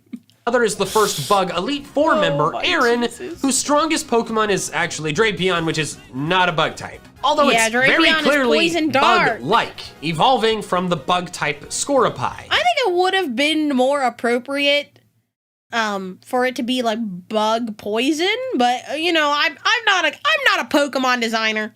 I honestly think they should have given Drapion an ability like Delmize's Steelworker, where it gives it stab for a 3rd type. Wait, Except that's so instead cool. of I did not know for that. Delmize, it would be bug for Drapion. Next up is Generation 5, and while Generation 4 changed the bug type in regards to moves, Generation 5 changed the bug type in regards to roster, because it introduced by far the most impressive generation of bug type Pokemon up to this point. And who's surprised? Gen 5 is a good gen. I will shill Gen 5 till the day I get put into a grave. The fully evolved bug types of Gen 5 There's nothing that could make me hate Gen 5. are Leavanny, Scolipede, Crustle, Scolipede is so Escavalier, cool! Crustle! Galvantula, Excelgor, Durant, Volcarona, and the first legendary bug type, Genesect. All banger Pokemon. These have an astounding average base stat total of 504. And even if you So remove the good. legendary Genesect, it's still 492, a mile higher than previous generations. The weakest one of the bunch is Galvantula with 472, almost 100 base points higher than Butterfree. And guess what? That is Those were insane. the numbers before some of them got buffs. Leavanny, Scolipede, and Crustle all got stat buffs between Gen 5 and now, bringing the average up to about 507 with Genesect and just shy of 496 without. Gen 5's bug types That's are so monsters and good. also very solidly designed across the board. The new bug type attacks, Steamroller and Struggle Bug, weren't anything impressive. The impressive new bug moves Rage were Powder! Rage Powder on Prankster Whimsicott! Yes. the status moves Quiver Dance and Rage Powder. Quiver Dance is a fantastic boosting move, simultaneously boosting the user's special attack, special defense, and speed. And if a Pokemon can learn it, it probably uses it. Rage Powder was also a Smiles. new alternative to Follow Me, giving players more options for redirection support in double battles. A new bug type specialist was the gym leader Berg, whose signature Pokemon was Leavanny and signature move was Struggle Bug. Gen 5 was a much needed blessing onto the bug type roster, and it was really nice to see the devs stray away from the "there must always be several weak bug type Pokemon" tradition that the previous gens had set. Before I move on to the next generation, I just want to take a minute Game to Freak, for showing love to these bug types. thank the sponsor for this video, Keeps. Did you know that Keeps. 2 out of 3 men will experience some form of male pattern baldness by age 30? Raise your hand if you have been a victim to the male pattern baldness. I'm not raising my hand because I'm not a guy, but 5? no, That this is- so sad.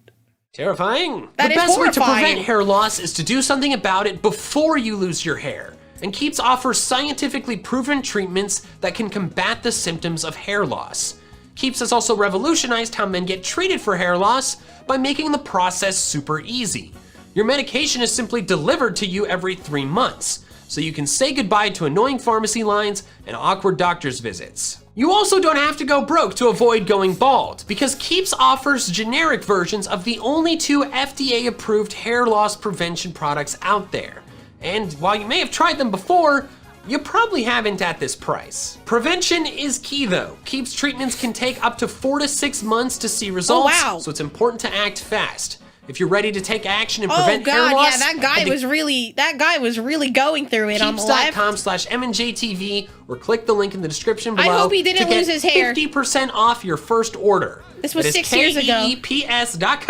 KEEPS.com/MNJTV. Thanks again to Keeps for sponsoring, but now on to Generation 6, which by introduction of the Fairy type, changed the Bug Yes! type matchup chart for the first time since Gen 2. Bug I'm a is now Fairy type shiller. resisted by Fairy, which means that, unfortunately for the Bug type, it is now tied with Grass for the most resisted type. Of course. This type chart is the one that is in place to this day. Gen 6 was a weird generation for bug types. The only new fully evolved bug type Pokemon introduced was Vivillon, which has an unimpressive base stat total. The coolest thing about Vivillon is the different patterns you see for different parts of the region. That is the coolest thing about it.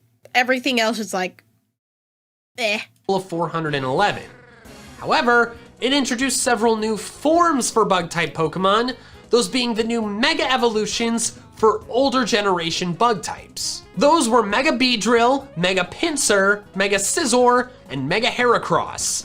If you I love Mega Heracross. He looks so goofy. include them with the average of Gen 6 bug base stat totals, the average becomes a monstrous 541, but I'm not sure that's fair. That's a but regardless lot. of whether you count them in that average calculation, the new bug-type Mega Evolutions finally put some bug-type That is a Pokemon lot. on par with pseudo-legendaries for the first time ever, with Mega Pinsir, Scizor, and Heracross all having base stat totals of 600.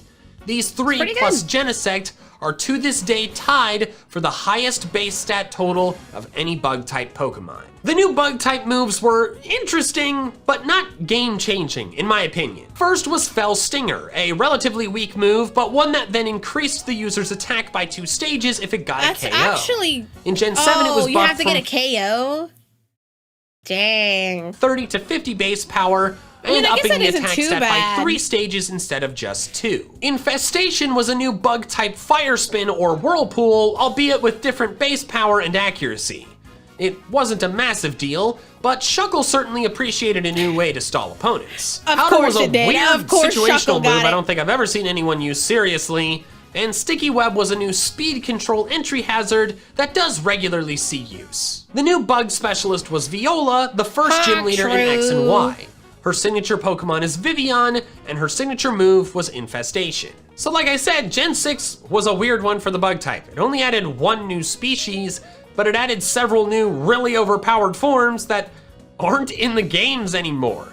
As for the moves, course were they all aren't. I pretty mean, gimmicky and I situational. say that, but this was 6 years ago, so Mega Evolutions are now a thing again, so... It was just weird. Next up is Generation 7, which brought some really nice additions to the bug type, at least for me personally. The new fully evolved bug types were Vikavolt, Rabombi, Ooh, banger. Araquanid, Golisopod, Buzzwole Buzzwole, banger, and Buzzwole Pheromosa. banger. While I do not like the Ultra Beasts Vatorkine. at all, I adore Vikavolt, Araquanid, and Golisopod, and think Rabombi is quite solid. I think Gen 5 has the strongest bug type designs on average across the board, but Gen 7 has some pretty incredible high designs. Because I adore Vikavolt and really like Araquanid and Golisopod, I just dislike the Ultra Beasts quite a bit. In fact, Gen 7 is the only time I have ever used 2 bug types on a playthrough team. Whoa. Using both Vikavolt and Araquanid in my first Sun playthrough. Dang. As for their stats, they average out to about 515. That's the pretty highest good. so far if you don't include the Megas in Gen 6. Pheromosa and Buzzwole are technically considered legendary though, so if you cut them, the average goes down to 487, which is not as extremely impressive, but still quite high. 4 new bug moves were added, but 1 was a Z move, so who cares? The other 3 were First Impression, Lunge, and Pollen Puff. First Impression is a Pollen Puff solidly is such a powerful cute move name. +2 priority move that only works on the first turn a Pokemon has in battle.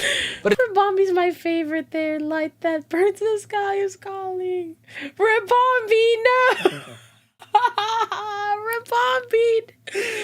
No. It's designed to pair with Golisopod's emergency exit. Oh, that shit is Only so funny. Golisopod and Farfetch'd could learn it in Gen 7, but it was expanded to more Pokemon in Gen 8. Also, sorry if you hear me sniffling. My allergies have been out of control. Pollen Puff is a special attack with an interesting aspect. It heals the target if the target is an ally.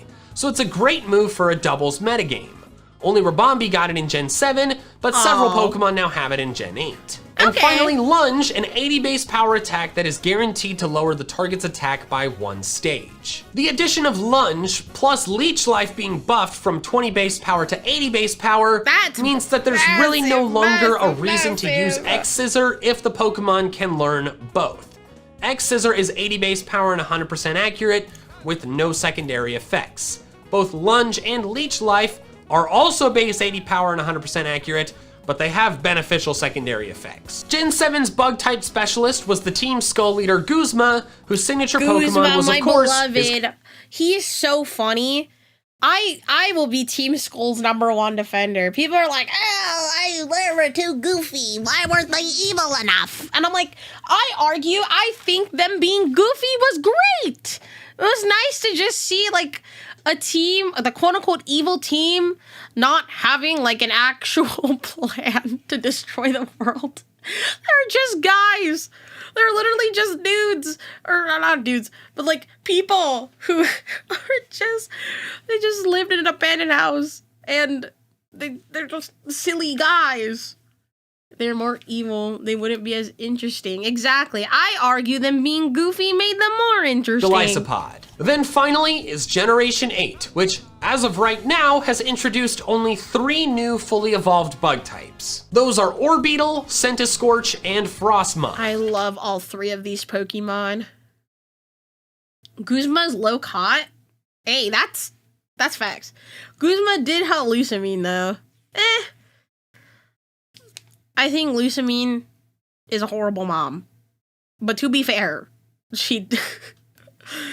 something happened to her brain, you know? The base stat totals average to about After the whole story, she was 502, fine. another very strong group of bug Pokemon. I'm more mad at their dad for yeeting off the planet. Centiskorch and Orbeetle have Gigantamax forms, as does Banger Gigantamax form. Butterfree. There were no new regular bug moves added in Gen 8, only max moves. The basic bug type max move, Max Flutterby, which lowers the enemy's special attack, and Butterfree's G-Max move, G-Max Befuddle, which affects the enemy's side with sleep, paralysis, I forgot it was called Befuddle. or poison. So clearly over the years, the bug type has transformed immensely.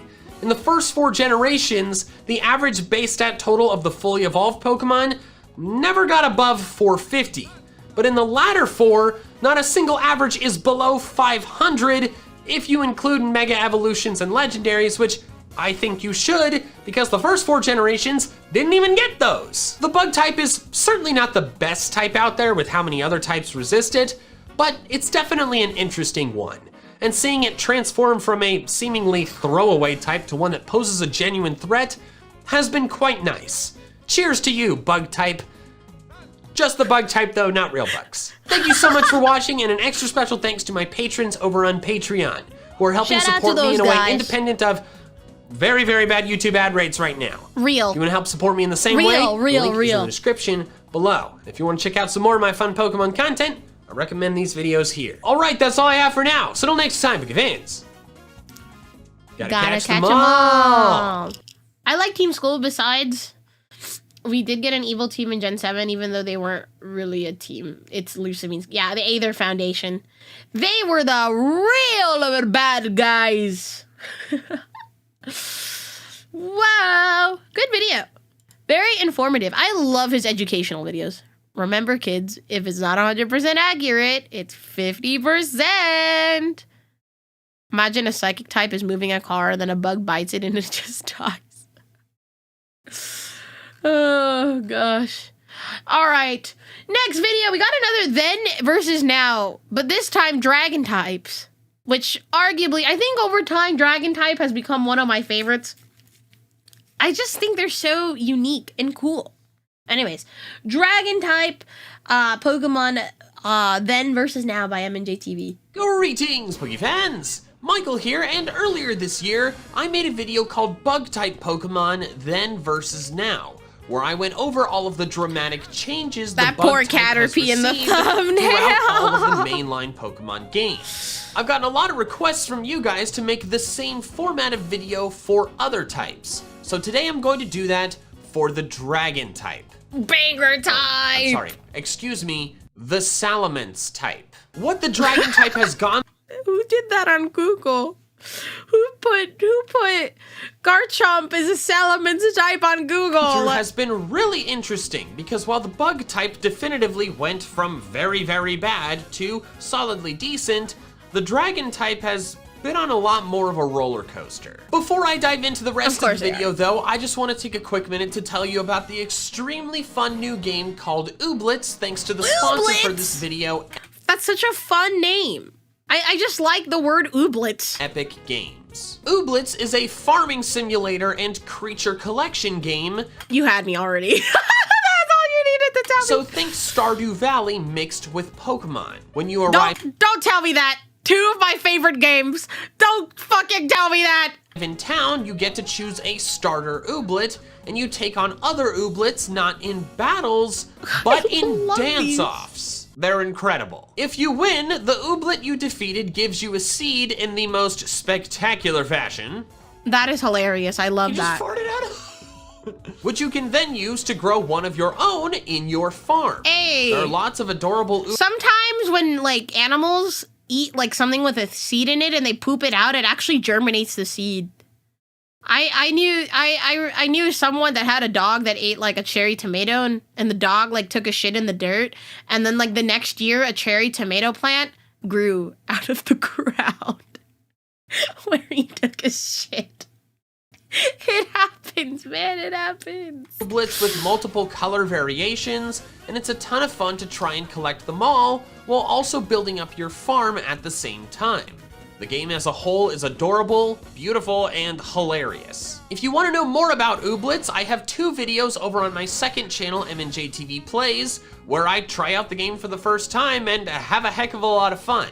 If you want to pick up Ooblets for yourself, the link is in the description below. It's available in the Epic Games Store in early access right now. That's pretty cool. Thanks so much to Epic Games for sponsoring, and now back to the video. So don't forget to subscribe to my channel, you know the drill, and let's dive into the history of the dragon type, starting in Gen 1, where the dragon type may as well not have existed. This was the type matchup chart for the dragon type in Generation 1.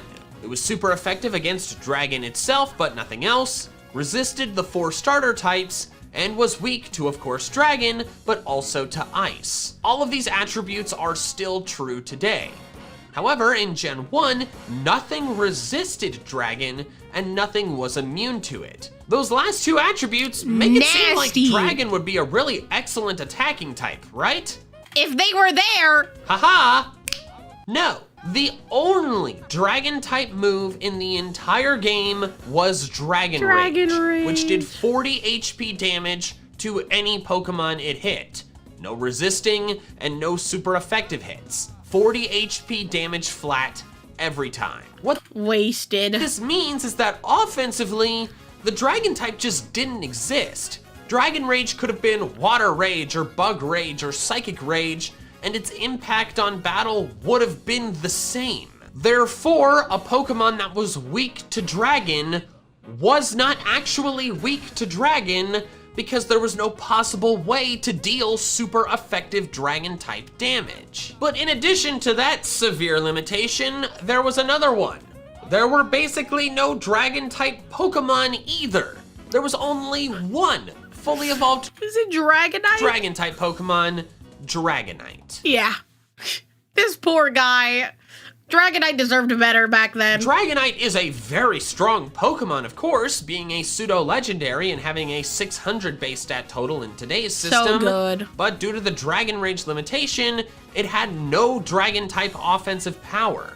The only thing its dragon typing impacted was its defense. Dragonite at the time was 2 times weak to rock and 4 times weak to ice, and resisted fighting, bug, fire, water, and grass. By being a flying dragon type rather than just pure flying, it essentially took on a 4 times ice weakness in exchange for losing its electric weakness and gaining resistances to fire, water, and grass. So Gen 1 had 1 dragon type move that barely even counts as a dragon move because it doesn't really deal. We don't count Dragon Rage in this household. Dragon type damage. And then it had 1 fully evolved dragon type Pokemon. The type was extremely limited, so limited that it may as well have not existed. Yet they still decided to make a dragon type specialist. This was Lance's team in red and blue, and while the roster was the same in yellow, the movesets changed to be better. Notice how the Dragonairs lost Dragon Rage, and I called it better. That's because Dragon Rage is a terrible move at higher levels. So the 1 dragon type move, not only does it not really matter that it's dragon type, it's also just not a good move. This dragon specialist had 3 of his 5 Pokemon come from the same evolution. Lance. You sweet, sweet child. Evolutionary line, and he barely had the only dragon move in the game, a move that could not deal even super effective or resisted damage. Oh, 7 I just Lance. don't understand the decision to have Lance as an Elite 4-member dragon specialist when the dragon typing was barely even there. It would have made more sense to have an Elite 4 member that focused on a more populated type, like flying. Oh wait, look, Lance's team, more than half of it is flying. From now on, he might as well just be a flying type specialist. But then came Generation 2, which made the Dragon type somewhat more substantial. This was Dragon's type chart in Generation 2, and it stayed this way for several generations. The only change from Gen 1 was the addition of the Steel type, taking the number of types that resist Dragon from 0 to 1. This might make it look like the change from Gen 1 to 2 was a net negative for Dragon types because they gained a resistance, but in reality, that's not true. Overall, it was a positive change for the Dragon type because they actually got moves. Gen 2 added Dragon Breath, Outrage, and Twister, moves that were all special at the time. Twister and Dragon Breath were on the weaker side, but Outrage was very powerful so and had a lot of devastating potential. Dragon types could finally hit other dragons with super effective damage, and then hit the rest of the Pokemon roster with strong stab. Thank you so much for the raid. Welcome in, raiders. For those who are new here, hi, my name is Poseidon. I'm the goddess of the seas, earthquakes, and horses, and I'm a VTuber with a VTuber download agency, Mythos. Thank you so much for the raid. I hope you had a wonderful stream. We are doing a react stream today. Ooh, you're playing Fire Red Leaf Green. That sounds like fun. I hope you had a good stream. If you need a raid and run, no worries. Neutral hits, except for Steel types. They finally had offensive potential, and they had a good amount of it. As for the Dragon type roster, Gen 2 didn't add much. In fact, it only added one Dragon type Pokemon. Not one Dragon type evolutionary line. One guy, just one guy. One. And that being Kingdra, a new evolution pretty of a cool. Gen 1 Pokemon. I like Kingdra. That's it. That's all they added. And the thing didn't even get Outrage. Don't get me wrong, Kingdra was and is still a threat. At the time, its only weakness was Dragon, and that was fantastic considering, again, how limited the type was. And its base stat total was a very good 540. I'm not saying they should not have created Kingdra. I'm saying they should have given Kingdra more friends. I'm sorry. I'm telling you, my allergies today are pretty bad. So Gen 2 improved the Dragon type by a bit. Dragonite was now a very potent threat thanks to Outrage, and Kingdra was also a very solid Pokemon.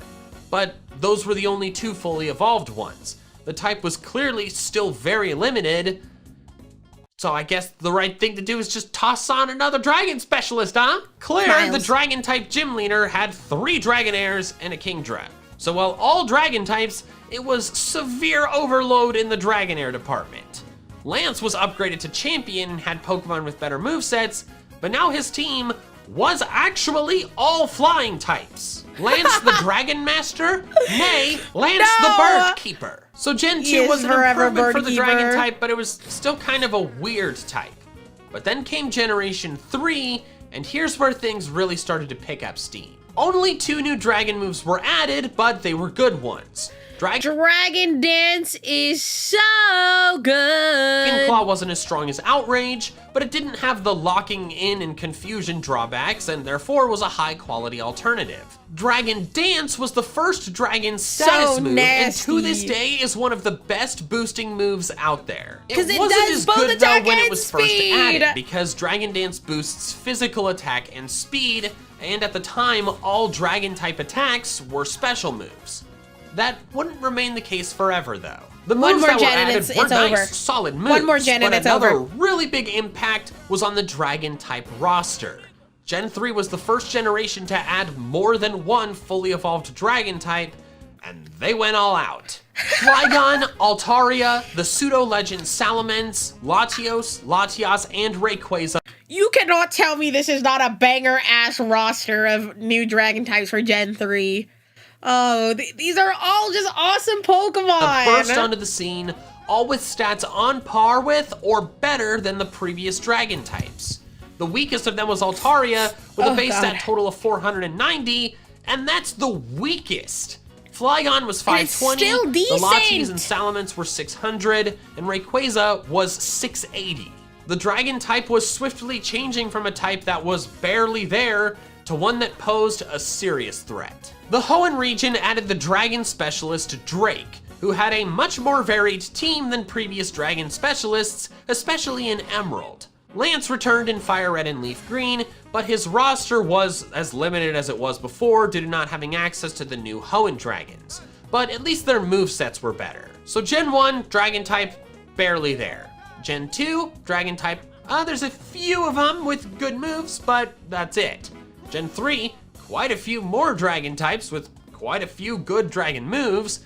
And then Gen 4, oh my god, they dominate. 5 new dragon type moves were introduced in. To be fair, these are legendary exclusive moves.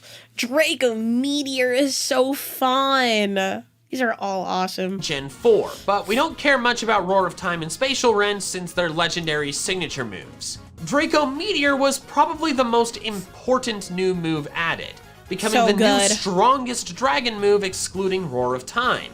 Its massive Roar of Time doesn't count! Power level, and the fact that only steel types could resist it, made it a staple of competitive play. If you were using a special attacking dragon type... Knowing my Ash, my Draco Meteor would have missed every single turn.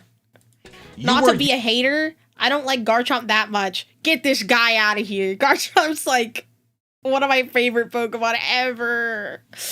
No Garchomp slander in my chat. Using Garchomp Draco is so Meteor, fucking since cool. it could be taught to any dragon type. Dragon Pulse was much weaker than Draco Meteor, but it had none of the drawbacks that Draco Meteor had, so it got more use as well. I'm more of a Dragapult playthrough guy. Pokemon. Then finally, Dragapult's cool, but Garchomp the OG was Dragon Rush, which honestly isn't a great move. Its horrible accuracy really kills its viability. But not only did these new moves make an impact, particularly Draco Meteor, but the physical it's shiny on the other split. hand, yeah. Game Freak needs to change its shiny. If they changed Slowpoke shiny in ZA, I have hope they will change other shinies. I actually think I hate... Oh, God. Is this gonna sound bad? I hate the Glaceon and Leafeon shiny so much. Oh, there's so much missed opportunities for them to be cool shinies. Imagine Leafeon having like autumn colors instead of its traditional green, and like Glaceon having like almost like a black color palette for like black ice. That would have been so cool. Yeah, they changed Gengar shiny too. There's hope, chat, for all the shinies that were done wrong. I have hope they will fix it. Happened, which had a big positive impact on older moves. Why is that bad? Gen 4, Outrage I don't want to piss off any of the evolution lovers in here, okay? Dragon Claw were special attacks, but now in Gen 4, they're physical, which is phenomenal for Dragon-type Pokemon with really high attack stats like Gen Dragonite 4, and my Salamence. goats. Before, they had to kind of split their investment between physical for the flying type and special for the dragon type. Now, you can just pour everything into physical attack and dominate. Plus, like I mentioned, Dragon Dance became way more useful. In Gen 3, you couldn't effectively use Dragon Dance to sweep with Outrage or Dragon Claw since the moves were special. Dragon Dance wouldn't be able to boost the Dragon-type Pokemon's Dragon-type moves. But now, for many of them, they had both physical Dragon moves and a way to boost them. So good. Dragon Dance sweeping became extremely prevalent and devastating. As for the Dragon-type roster, I know everybody was quaking in their boots seeing their opponent use Dragon Dance. Gen 4 didn't add many, but they didn't mess around with the ones they did add. No? First was Garchomp, Sinnoh's pseudo-legendary and one of the most famously effective Pokemon of all time. My It was the signature Pokemon of Cynthia. Dude, I cried. I lost my, like, little Garchomp plushie that I, like, has a magnet on it. I lost him, and I can't find him in my house.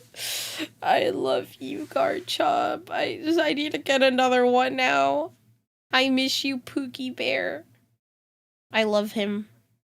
If anybody hates Garchomp in my chat, you're getting banned. And hers is now infamous for how strong it is. Another tidbit about Garchomp is that it's the Pokemon that started the trend of every generation's That's how much I love this goddamn thing. Pseudo-legend always being a dragon type. Dragonite started it in Gen 1, but then Tyranitar stopped it in Gen 2. You could argue that Salamence restarted it in Gen 3, but Salamence was introduced alongside another pseudo-legend, Metagross, that was not a dragon type. I don't want to say unfortunately. I guess unfortunately for Metagross, or Salamence, Metagross is just the better Pokemon. From Garchomp onward, every generation's pseudo-legend has just I will say I'm mad at Mega Garchomp just in general. Whoa, Kazuhana, thank you so much for the sub. I appreciate it. Thank you. I'm mad. They did the mega evolution for Garchomp so dirty. One pseudo-legend, that's So always dirty. a dragon type. The other 3 new dragon types were the box art legends, Dialga, Palkia, and Giratina. Their positions as legends didn't impact the competitive scene as much since they were banned, but they're clearly very good and extremely overpowered. With all the pseudo-legends and all the legends that were added in Gens 3 and 4, the average base stat total for the dragon type is getting sky high. Gen 4 did not add any new dragon specialists, but it did update Claire's and Lance's teams a bit, mainly just with different movesets. They still didn't have access. And once again, Lance, all of his Pokemon are flying types. Only half of them are dragon types. To the Hoenn and Sinnoh legends, so the rosters stayed mostly the same. Next came Generation 5, and it only added to the dragon type's dominance. The new moves did not impact much. Dragon Tail was a middling power switch forcing move, and Dual Chop was Dragon Claw, but with 2 hits and worse accuracy. Dragon Claw, Dragon Pulse, Outrage, and Draco Meteor remained the de facto dragon attacks. So the moves, they weren't much of an impact, but Gen 5 added several new, really powerful dragon-type Pokemon that basically just increased people's options for how they wanted to dominate with a dragon-type Pokemon. The first of the fully evolved ones was Haxorus. Pretty cool. It was not a pseudo-legend, but its stats were still good enough to succeed, especially its sky-high attack. I have personal experience using Haxorus to sweep, and it does a good job of it. Next was Hydreigon, the pseudo-legend. My beloved! I love this goddamn Pokemon, and I'll say it every single time. Why does it evolve at level 62? What the fuck? Which has excellent It's not stats across fair. the board. Why do I have to wait forever for this guy to be cool? Immunities and 6 resistances made it an extremely 64 even effective worse! Pokemon. Then was Druddigan, which didn't make as big of an impact, that's fine. actually having the lowest base stat total of any fully evolved dragon type up to that point. But that was fine, as the dragon type deserved a weaker member. Yes, Fair. weaker. That weaker member still having a base stat total of 485. The dragon type is ripped. The other dragon types were the box art legends, Reshiram, Zekrom, and Kyurem. Unsurprisingly, they had a lot of power, especially Kyurem's fusion forms, which had base stat totals of 700. Gen 5 added Drayden and Iris as dragon specialists, the 2 of them being version exclusive gym leaders in Black and White, then Iris being the champion in Black 2 and White 2, while Drayden remained at the gym. Iris was a formidable champion too, having both a Haxorus and Hydreigon on her team, which were tough to deal with. Dragons were incredibly dominant in Gens 4 and 5. Nothing could resist their attacks but steel types. Their average base stat Gen 6 is when it all changed.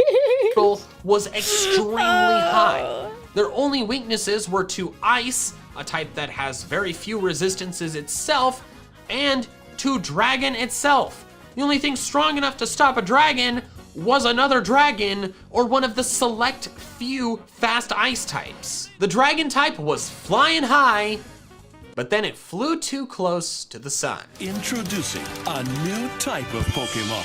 Yes! Fairy type. Yes! Which is super effective against dragon type Pokemon. Fairy types, my Adding beloved. a new twist to your battle strategies. A new twist indeed, twisting up dragons' spines. Like the psychic type in Gen 1, the dragon type had become too overpowered.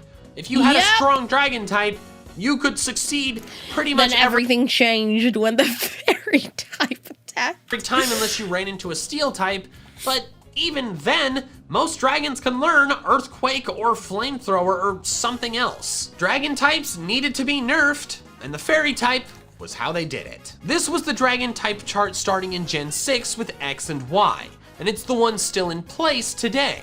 Not only were dragon types now weak to fairy, but fairy was also immune to dragon.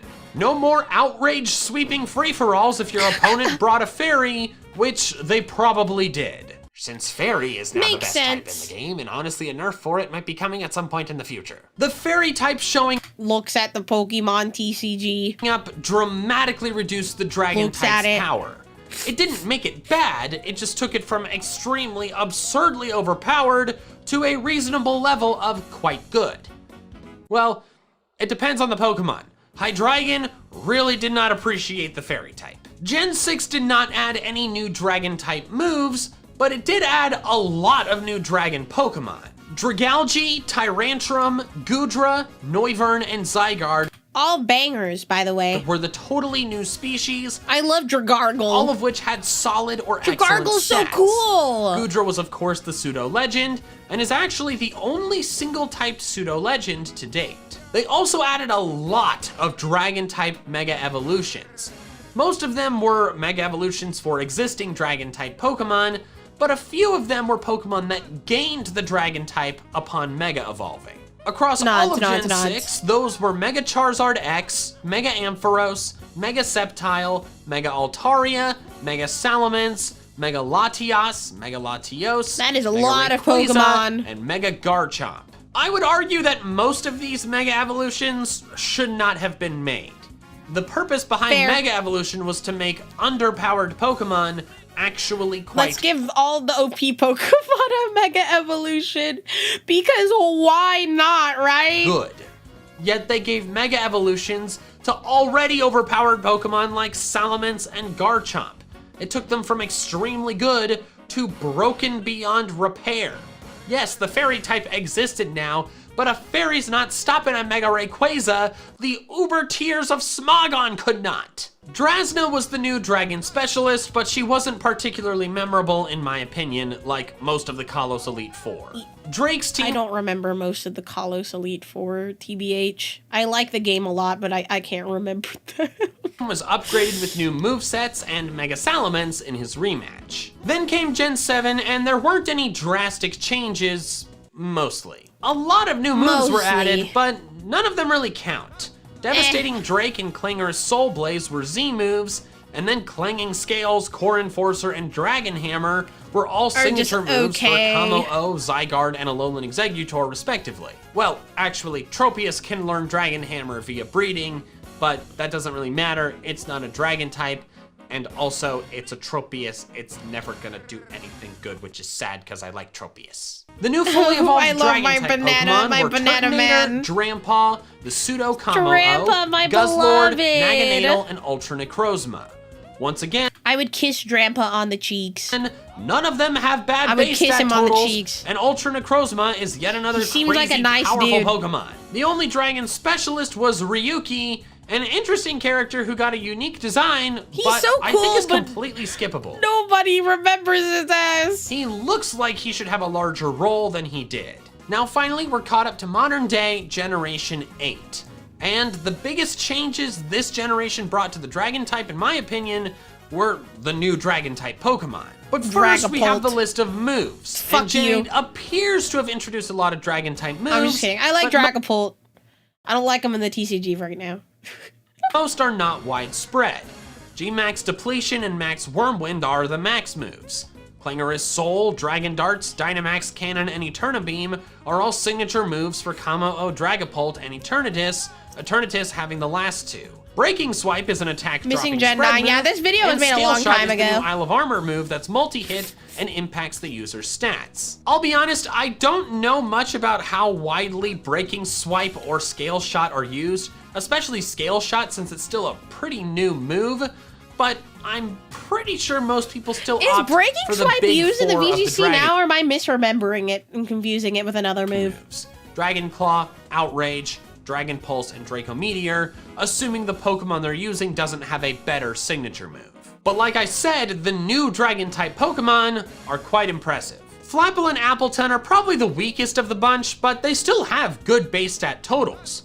Dracozolt and Dracovish are very do good. like the apple Duraludon dudes. is excellent. The Pseudo Dragapult is incredible. And Eternatus is a typical broken legendary. Side note, Of course it is. Eternatus's Eternamax form has the highest base stat total of any Pokemon ever, coming in at over Of course it does. 1,000.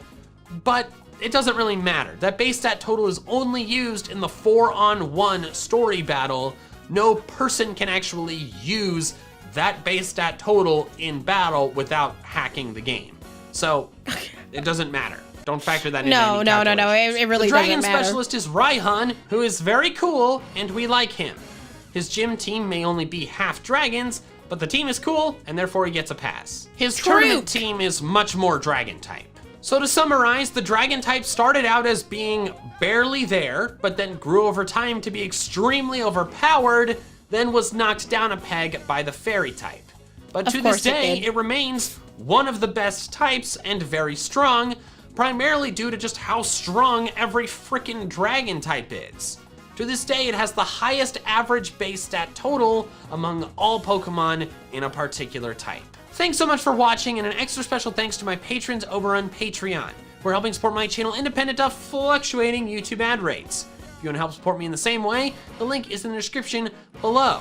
Also, if you want to check out some more of my fun Pokemon content, I recommend these videos here. All right, that's all I have for now. So until next time, big fans. Gotta catch them all. Dragon types are so cool. But yeah, it needed to be stopped. The fairy types needed to come in and humble it. I'm not saying that Kingdra should have never existed. I'm saying they should have given Kingdra more friends. Wise words. Oh my god. I have Pokemon Sword. I was so mad they didn't let me have Gigantamax Eternatus. You would have been way too powerful if they let you have Gigantamax Eternatus. I gotta go. Thank you for the fun stream. Hope your allergies get better too. You're good. Thank you so much for hanging out. Big appreciate. Thank you. Yeah, my allergies the last few days have been a little bit out of control. A little out of control, for sure. Nerf Fairy? No, I think Fairy should stay on top. The girly pops. The girly pops need to stay on top. As per usual. I love fairy types. I'm just so sad they ripped it away from us in the TCG. They said it was too broken. And I guess we have fairy types in the TCG now, because if you put down Lily's Clefairy, all of your psychic types are technically fairy types now, and our dragon type gets a weakness. But it's just not the same. Give me my pink energy cards. Hi, Scara. Hi. After inventing Galacticon, I'm convinced cardboard prices are just made up by some dude in a room. Dude, yeah. There's people, I don't know, are they considered scalpers? There are people who will buy out, like, mass amount of cards just to bump the price up. It's actually crazy. Actually insane. Garchomp is that boy. Garchomp is awesome. Wow, really? They added a type and then took it away in the TCG. Yeah, this happened during the Sun and Moon era. This was like, God, it was like 2019, 2020. It was, so I played a lot of like the fairy type decks back then, and it was because it was really good. So when Pokemon dropped the news that fairy types were no longer going to be a thing in the TCG and all fairy types were going to become psychic types in like the next like generation of the TCG, I like dropped to my knees. I was crying. I'm like, no, you can't take this away from me. And then Pokemon still has the audacity to include the fairy type symbol in their graphics and their marketing. They're teasing us. I'm hoping one day it comes back, but I honestly think it won't. I made $900, which I had to use to replace my TJ. I broke at the same event, and the booth next to us moved $1 million. Ah! I cannot believe that. What the heck? Every once in a while, there's a couple 50-cent rares that spike up to 1K because some guy commits money laundering through card sales. That doesn't surprise me. I have, like, old Sun and Moon cards that were, like, 1-cent cards that are, like, $8, $9 now because there's a cute Pokemon on it. I had to go through my bulk. I probably have a bunch of those. I could not believe that. They bought a PSA 10 Osama Bin Laden Topps card. That exists! Oh my god! There's an Osama Bin Laden Topps card? What? Hold up. Whoa, hold up.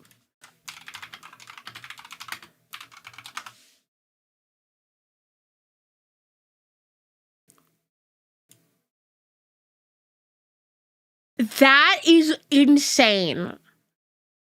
What is this? Wait. Who signed this? Robert O'Neill? What? What?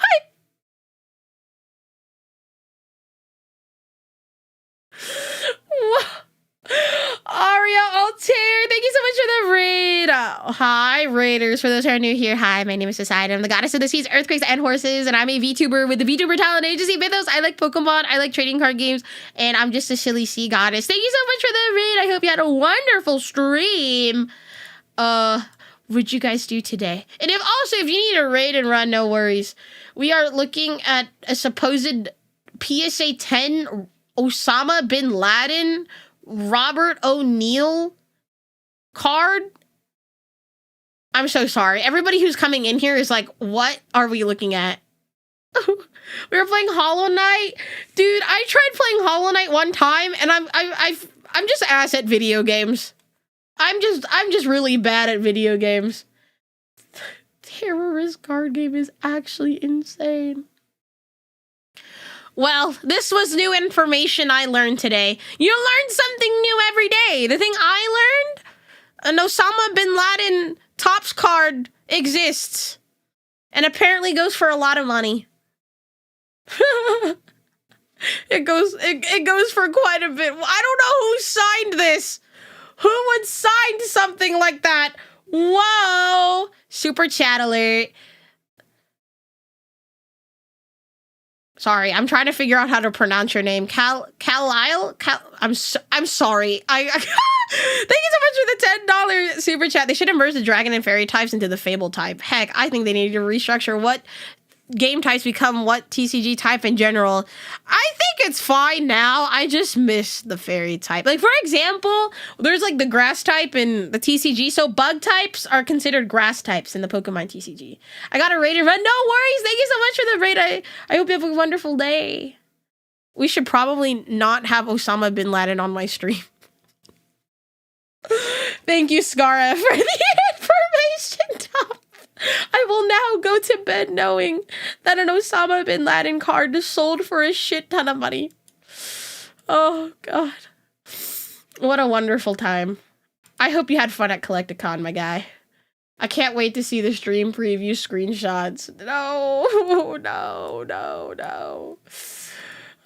Rock and ground types, more like all fighting types. Yeah, fighting types are all, has rock and ground in it. I never understood why the TCG didn't use all the types, like, in the games, because it would have been too complicated.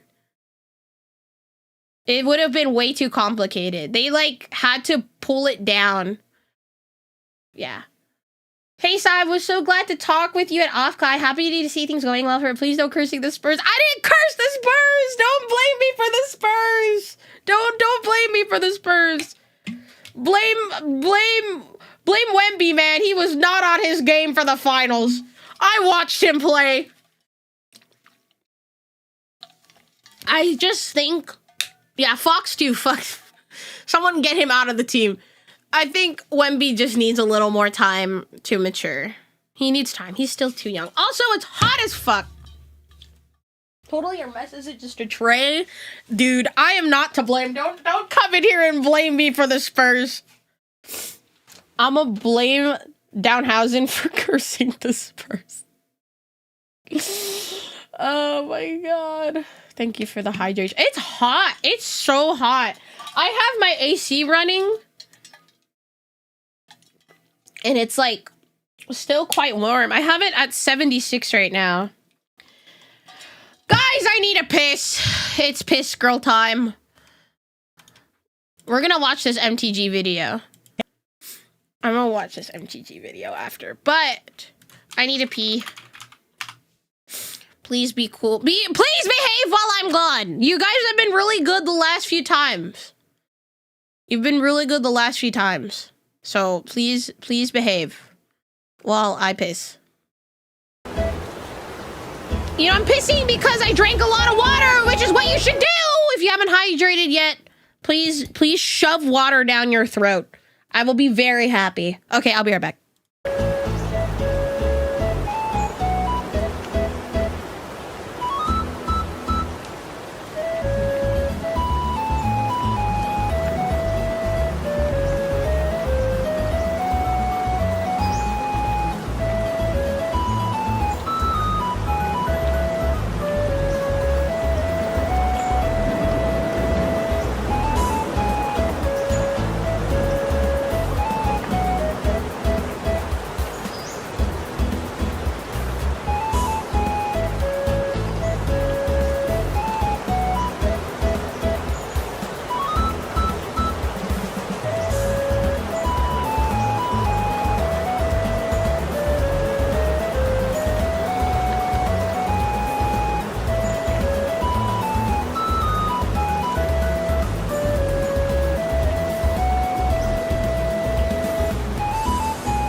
I had to look for my Oh, wait. Why did I misread this? I was like, I took a Claritin this morning and I thought it was 4 hours, and I just took another one and it says 24 hours. Did I just overdose on Claritin? Thank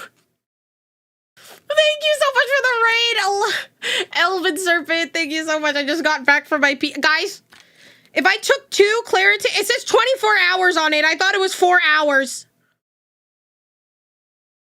Am I gonna be okay? Am I gonna be good? Eggy's coming for your soul. Hold up, I need to Google this. Did you wash your hands? I did.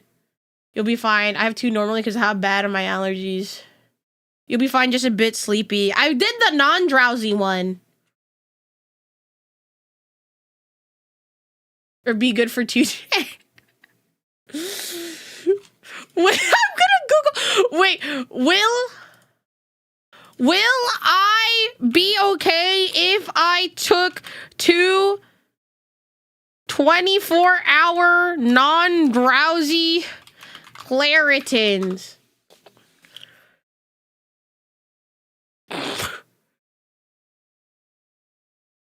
Taking 2 24-hour Claritins at once is higher than the standard recommendation, but it rarely causes severe or dangerous issues.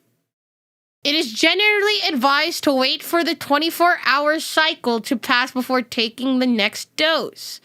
What to expect? Possible side effects include mild headache, dry mouth, or slight dizziness. Although formulated as non-drowsy, a higher amount can sometimes cause fatigue or sleepiness. Oh no. Well, I'll be fine. You're going to die. Oh no. Am I screwed? I might get brain fog.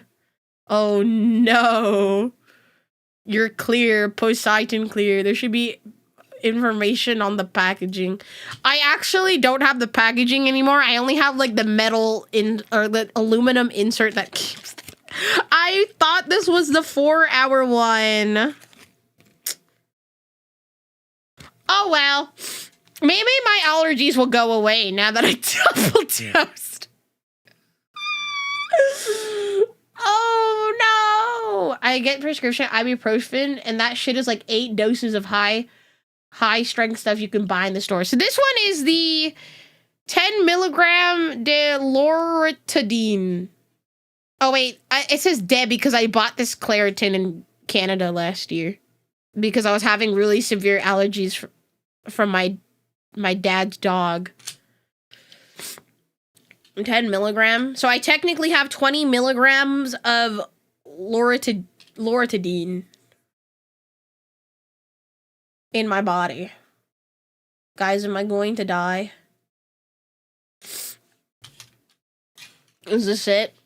I didn't know. I misread.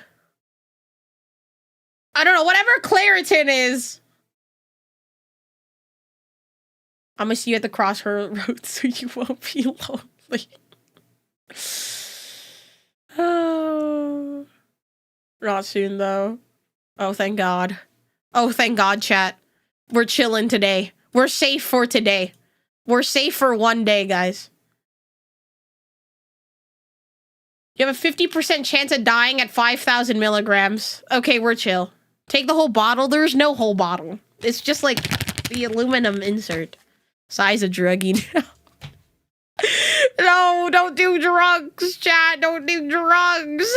I was like, damn, I should probably take another Claritin because my allergy, it probably wore off. Also me, doesn't read the packaging. Well, not that there was packaging. I just remember, I just saw like the back said 24 hours. That's fine. We should probably wrap up stream. We should get through these videos then, if that's the case. As a new MTG player, I felt it was very appropriate to watch the MTG cheater cheats the MTG cheater. Before anybody asks, I play Commander. My main Commander I've been playing has been Rin and Seri, but I've been interested in other stuff.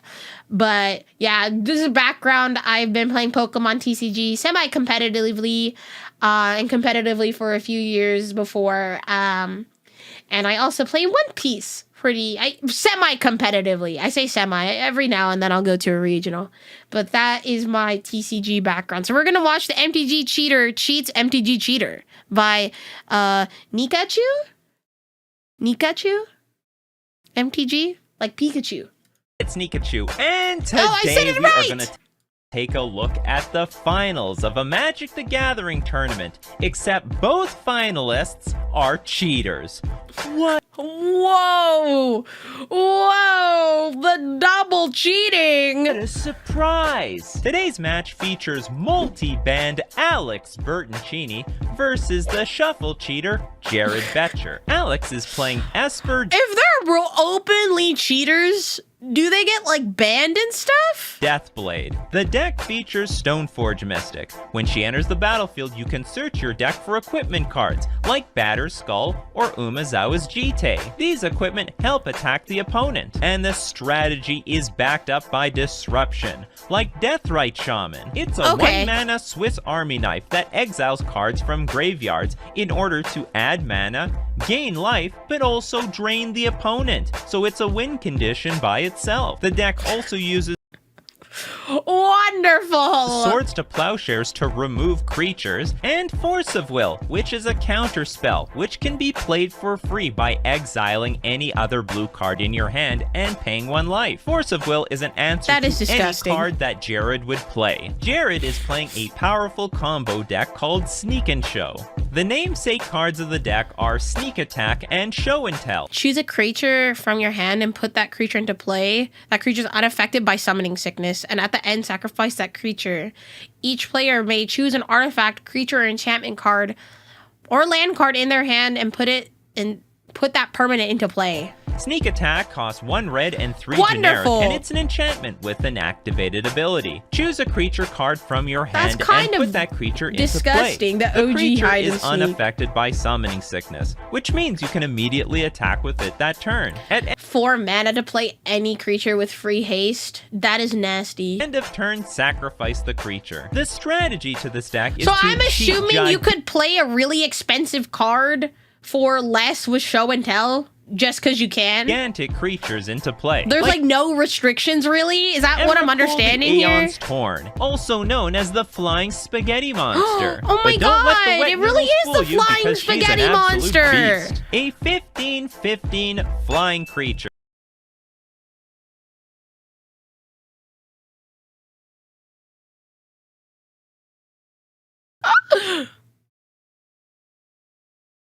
This is so broken. I can't even say With say protection from- the words on this card out loud. Colored spells, which means Alex can't use Swords to Plowshares to answer it. And Emrakul has Annihilator 6, which means when Emrakul attacks, Alex needs to sacrifice 6 permanents in play. And 99% of the time, that's just GG. The deck also cheats in play Grizzlebrand, a 7/7 flying lifelink creature with the activated ability of paying 7 life and drawing 7 cards.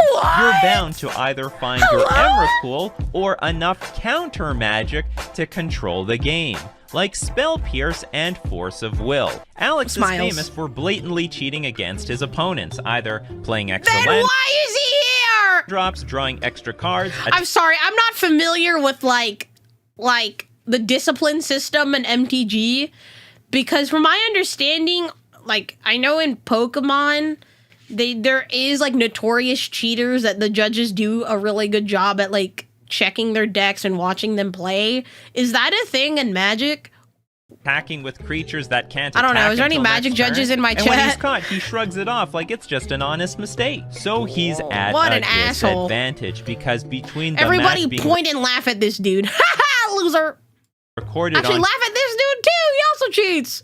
camera and table judges looking out for those game rule I have violations. no sympathy for TCG losers or cheaters. Listen, man. They do get banned, but the judges were lackluster at best. Listen, I'm just saying, if you have to cheat in order to win a game, you are not a good player. It will be hard for him to pull off any shenanigans. On the other hand, Jared's signature move is shuffle cheating. Jared will spot a card on the bottom of the deck, then shuffle it directly to the top. Then he'll carefully shuffle the deck, keeping the top card in place. God. So you better believe, whatever he put on top, is cutting decks a common thing in MTG? I would think it's common in most games. you don't want to Cheaters draw. are bitches. So get your popcorn ready, because it's time to watch Who the can out-cheat the other one? MTG Villain So what is this guy gonna do if the other guy cuts? versus People Villain are lazy. Finals.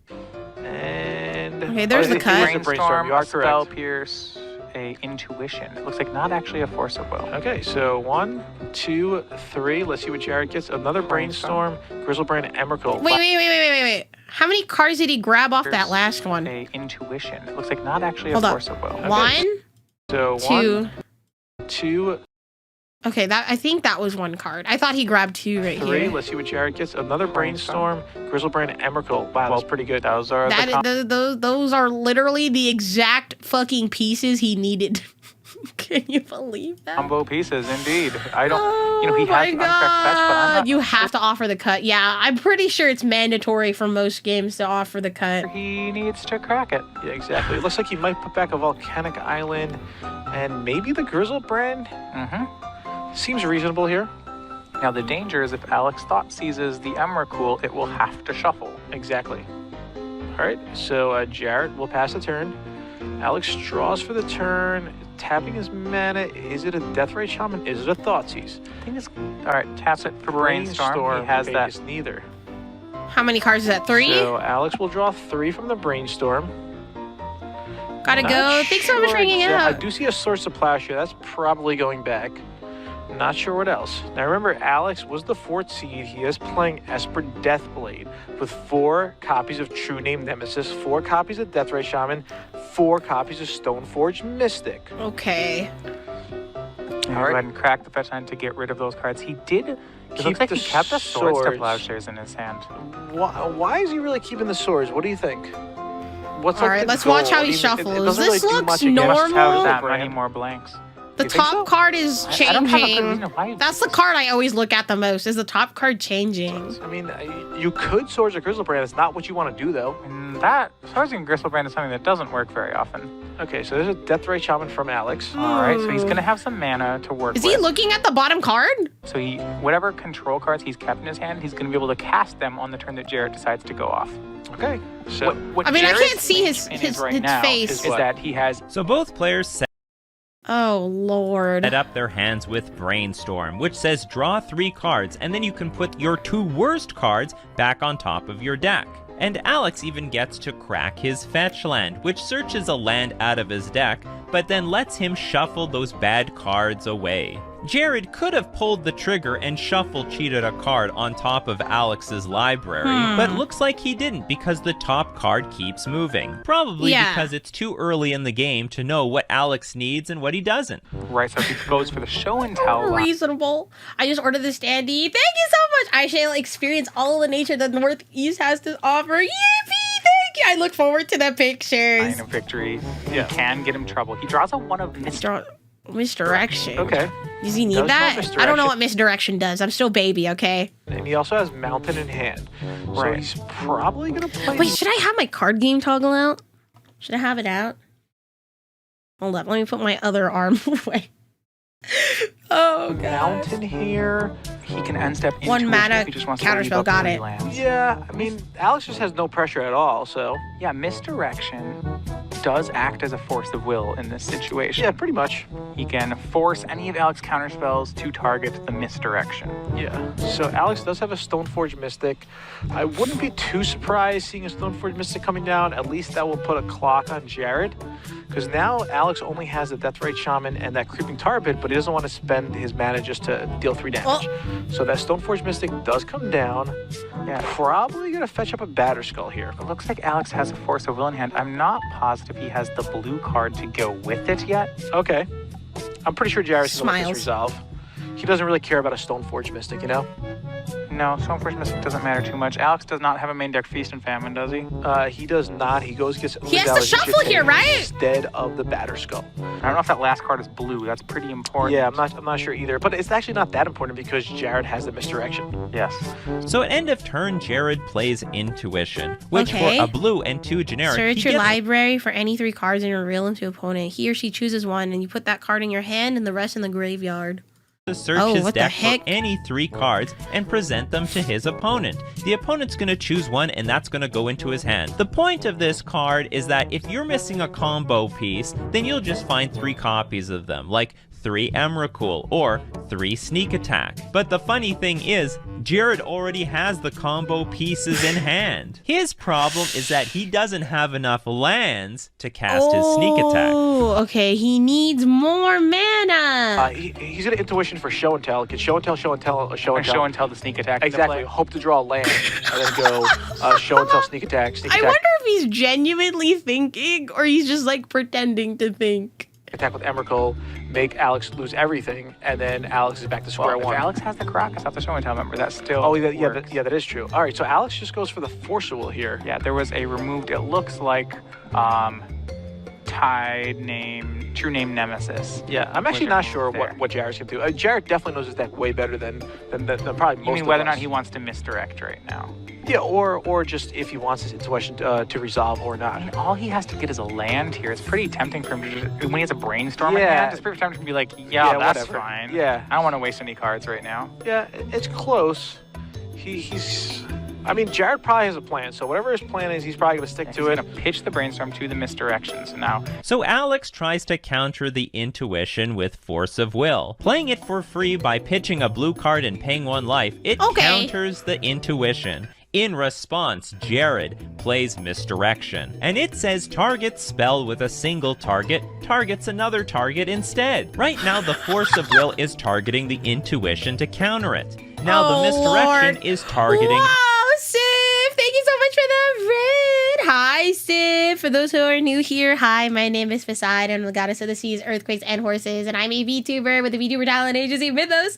Thank you so much for reacting to Magic the Gathering gamers cheating against each other. Who could out-cheat the other? Thank you so much! Slay the Spire raid! Whoa, that game's fun! Thank you so much. If you need a raid and run, no worries. But I always love seeing you in my chat, and I appreciate your friendship so very much, Sip. I hope you have a wonderful rest of your day. The Force of Will. When Misdirection They're resolves, countering it each tells the other! Force of Will, don't target that, target me, which then protects the Intuition to resolve. It's very fitting that the Shuffle cheater plays with a card called Misdirection. Misdirection, It's one of the key no. skills of any true A bit magician. of advanced tech. If a spell allows you to redirect another spell that targets a spell, you can make that spell target your redirection spell and fizzle it. That is so funny.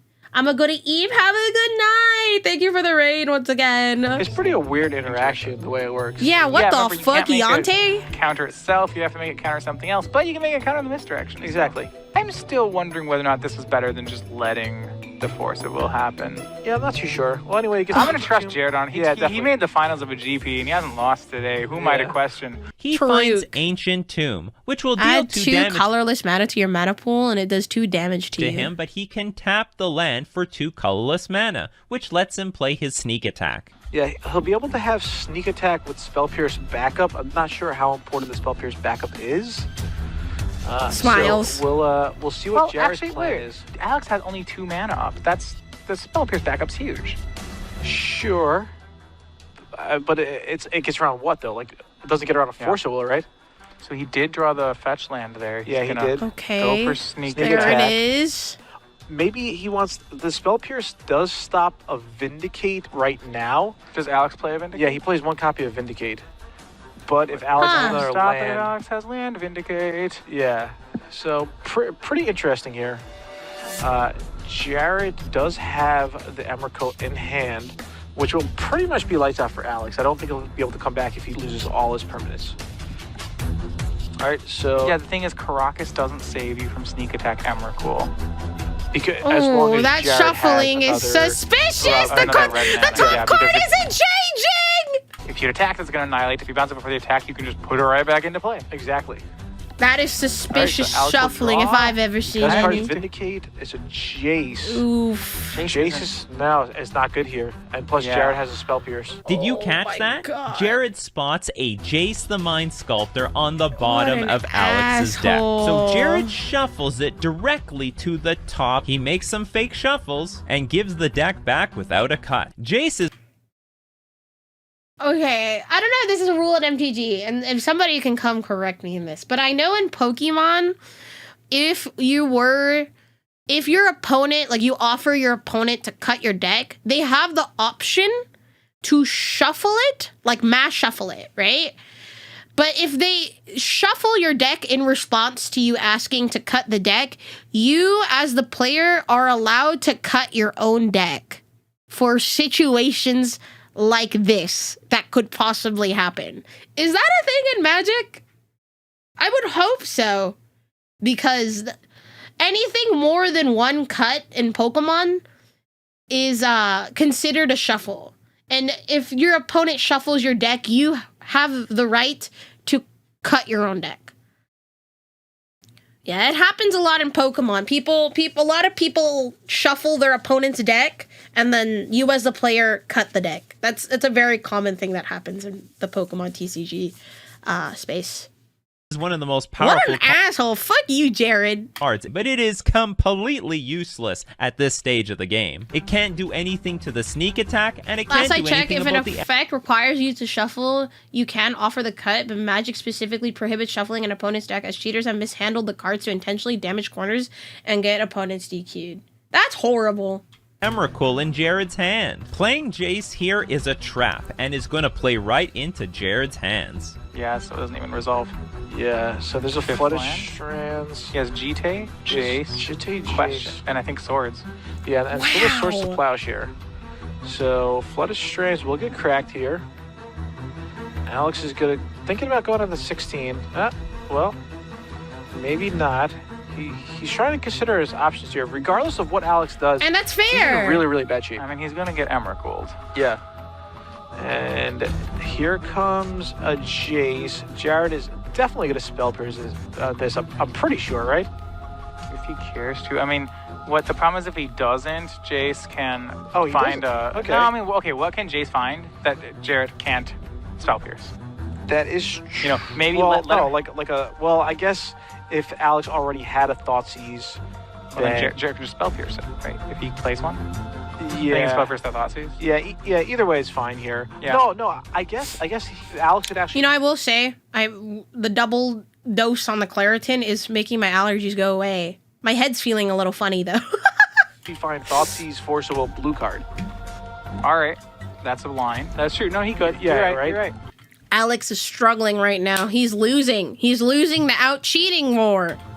So, but I guess Jared doesn't know Alex's hand, so Jared might be playing That's around fair. something else, That's like fair. a Thoughtseize that he already has, right? Right. If he already has a thought, I mean, I think it's much more likely to play around the Thoughtseize he has because Alex, this is the first opportunity he's really had, I think, to profitably cast that Jace. And the other thing is, if Alex did have a Thoughtseize, he'd probably lead off with Thoughtseize when he has a lot of lands, so he can actually pay for this. Okay, damn.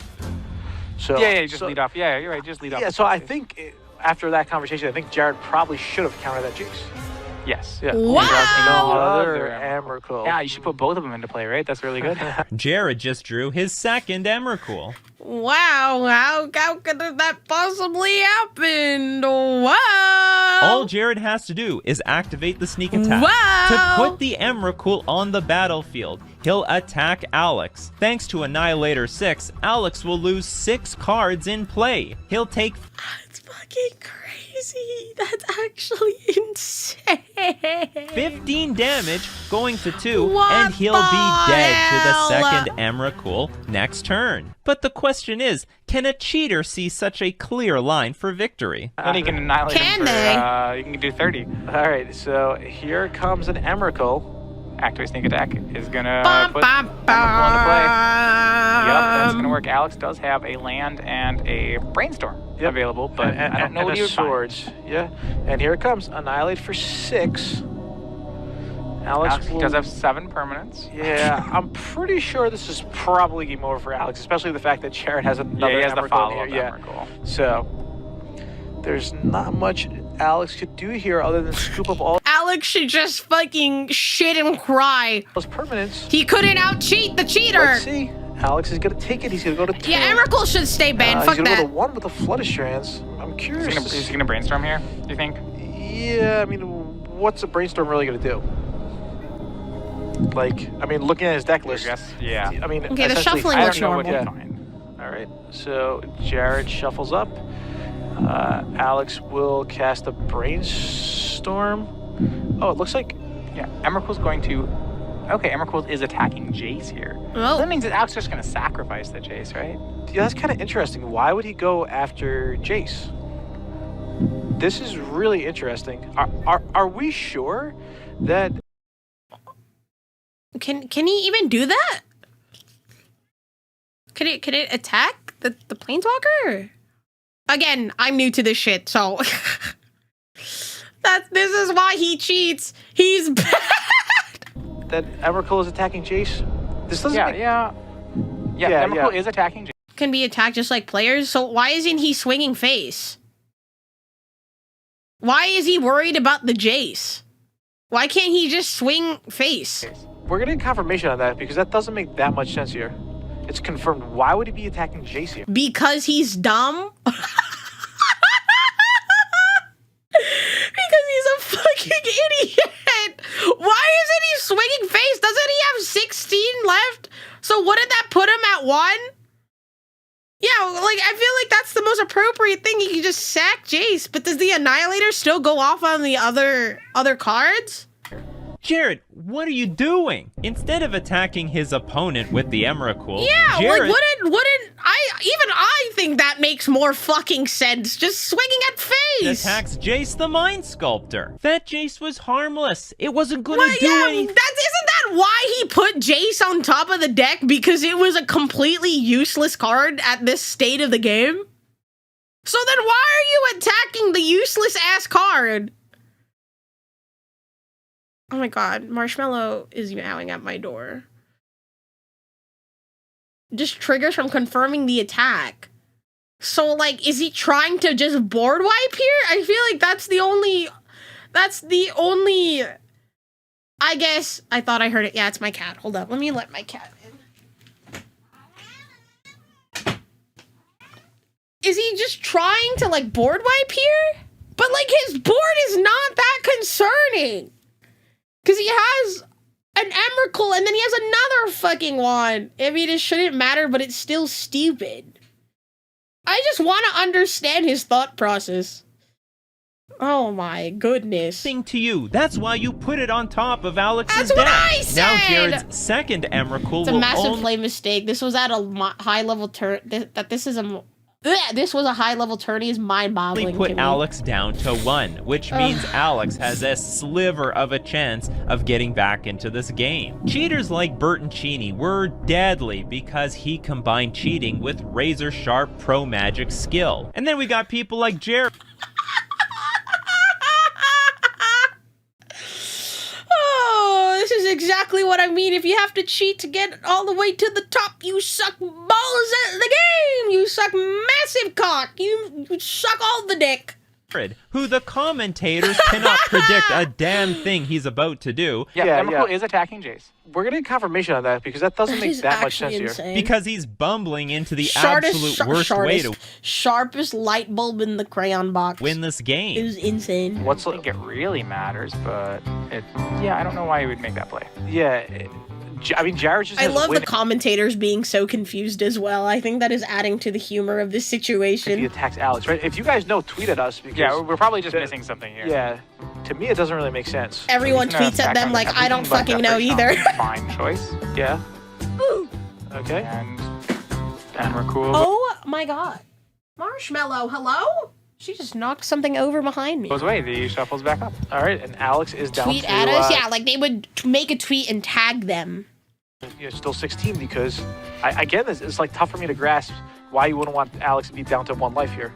Did anyone say No one anything? has anything yet. Nope. No one has anything. All right. Okay. Interesting play from Jared. Alex is just like, okay. I mean, he's still probably fine. Yeah, for sure, but it's still Yeah. You want to make the best possible play all the time. And yeah. There's some questions. His hand is Emrakul and Spell Pierce. There's a lot of things. You know, Alex can't crack a fetch land. Alex all right. draws, plays Underground Sea. I mean, what if like Alex? He has Thoughts? what did Jared draw here? Jared draws a Misdirection. I mean, I feel like Alex could actually win this game here now. Yeah, That misplay actually might have just... I don't know who wins here. I mean, I'm sure we'll find out. This is possible. insane. All right, he's gonna. This is crazy. He's gonna shock Jared down to 11, lose his Yeah. board, go to 1. And Alex must be thinking, Jared, you are so lucky. I would easily He looks a lot more relaxed now. win this game if it wasn't for the judges watching my every move. Alex will draw for the turn. He is on 1. There's a Wasteland. All right, and 1 land in play. So Jared will go down to 10. He'll crack his Scalding Tarn. Tell you, I don't actually. Oh no, I mean, he's just looking for 1 card, so Oh, we gotta there's do no tweet. value Oh, to the fetch one. Alex jeez. is on 1 life here. All right, Jared draws for the turn. it's tax and bro. We'll probably pay for that. Yeah. Okay. No need to go down to 8 life here. Okay. Let's see Alex's hand. Swords, true name nemesis. Nothing. Oh, nothing Maybe for Alex a could long run time. off like Tundra. And there you go. there's Is that another All right, All right, boom. and that's it. So Jared took a little My God, there was another one! more work than needed, but Still in regardless- command. Yeah. And he takes game 1. So Jared finds an Emrakul and the game is over. Of course he fucking does. In game 2, Jared played Gitaxian Probe to take a look at Alex's hand, which was an absolute disaster. It was all lands and a Force of Will with no blue card, so it couldn't be played for free. With his defenses down, Jared easily played Show and Tell, cheating a Grizzlebrand into play. Jared paid life to draw a million counterspells in hand, and after a few attacks, Bertoncini threw in the towel. And Jared Betcher wins the match. Congratulations, Jared. He did not deserve that fucking win. You cheated the MTG cheater. The torch has been passed to the next generation of MTG cheating. Dear God. Well, that's my video for today. What do you think of this MTG villain versus villain match? Let me know in the my comment section below. goodness. Smash like for cheaters destroying each other, and don't forget to subscribe to my channel so that Alex Bertoncini changes his last name to Bertoncheaty.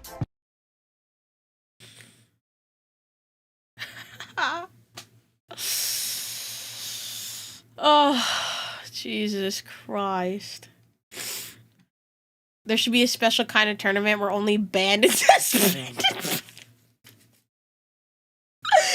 Wait, why is that kind of a banger idea?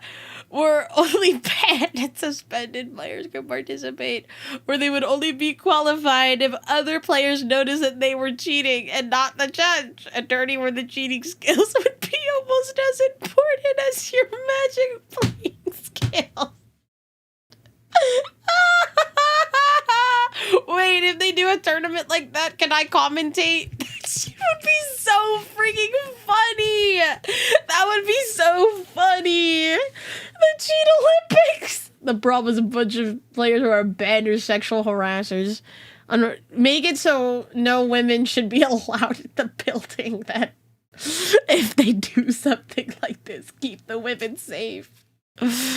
Oh my God. I remember playing an event back in the early 2000s where a fight broke out at a nearby table. Both players got DQ'd and lifetime bans from the LGS. Apparently one caught the other with an extra card in hand that he knew he didn't have in hand because he had a buddy with a mirror showing his opponent's hand.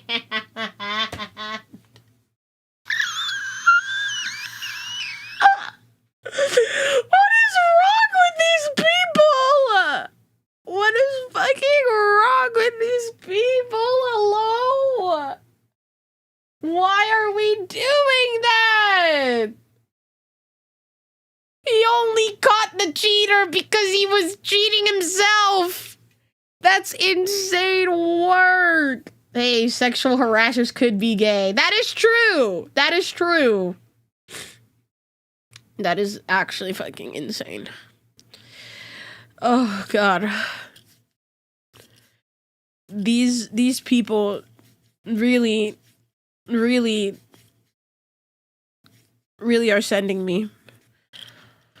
Well, oh God. I'm telling you, this Claritin is making me a little delirious. Good thing this is a shorter video. Good thing this is a shorter video. We're back with more Casual Geographic. Warning, I accidentally double dosed on Claritin when I should not to. So if I seem a little... sorry. I didn't mean to, I promise. Anyways, we're gonna watch The Dinosaurs That Never Left by Casual Geographic. NANI? I'm not zooted, I'm just feeling a little headache. That's what I said. Slick back. No. Whoa, wait, these guys are actually kind of cool. Hi, live on stream. I didn't mean to double dose. On Claritin, my allergies were so bad. I thought it was the 4-hour kind. I didn't know it was the 24-hour kind. See this She's a real TCG player. I'm a real TCG player. I don't fucking read. nest? You want to know what built this nest? You don't want to know what built this I built that nest. nest. Isn't that You wanna know against what made Twitch these rules? bones? I just took a Claritin, my guy, You don't want to know what made these. for my allergies. They're pretty bad today. This bird's a buckbeak coated He's kind of cool.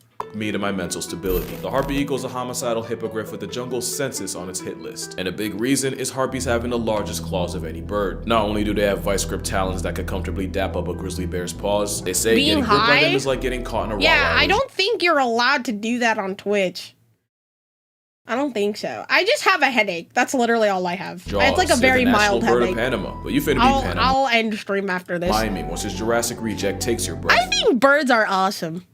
By crushing your windpipe, but by far the most out-of-pocket thing is what nature went ahead and did with their wings. Unlike most birds its size, harpy eagles have relatively short wings. I'm talking about if eagles were the NBA, this would be their build. But the short wings just means this life I love that he described it like that. unsubscription service can duck and weave through the dense jungle to Chat's catch a body. just teasing. Listen, it's hard for me to tell whether chat's teasing over text.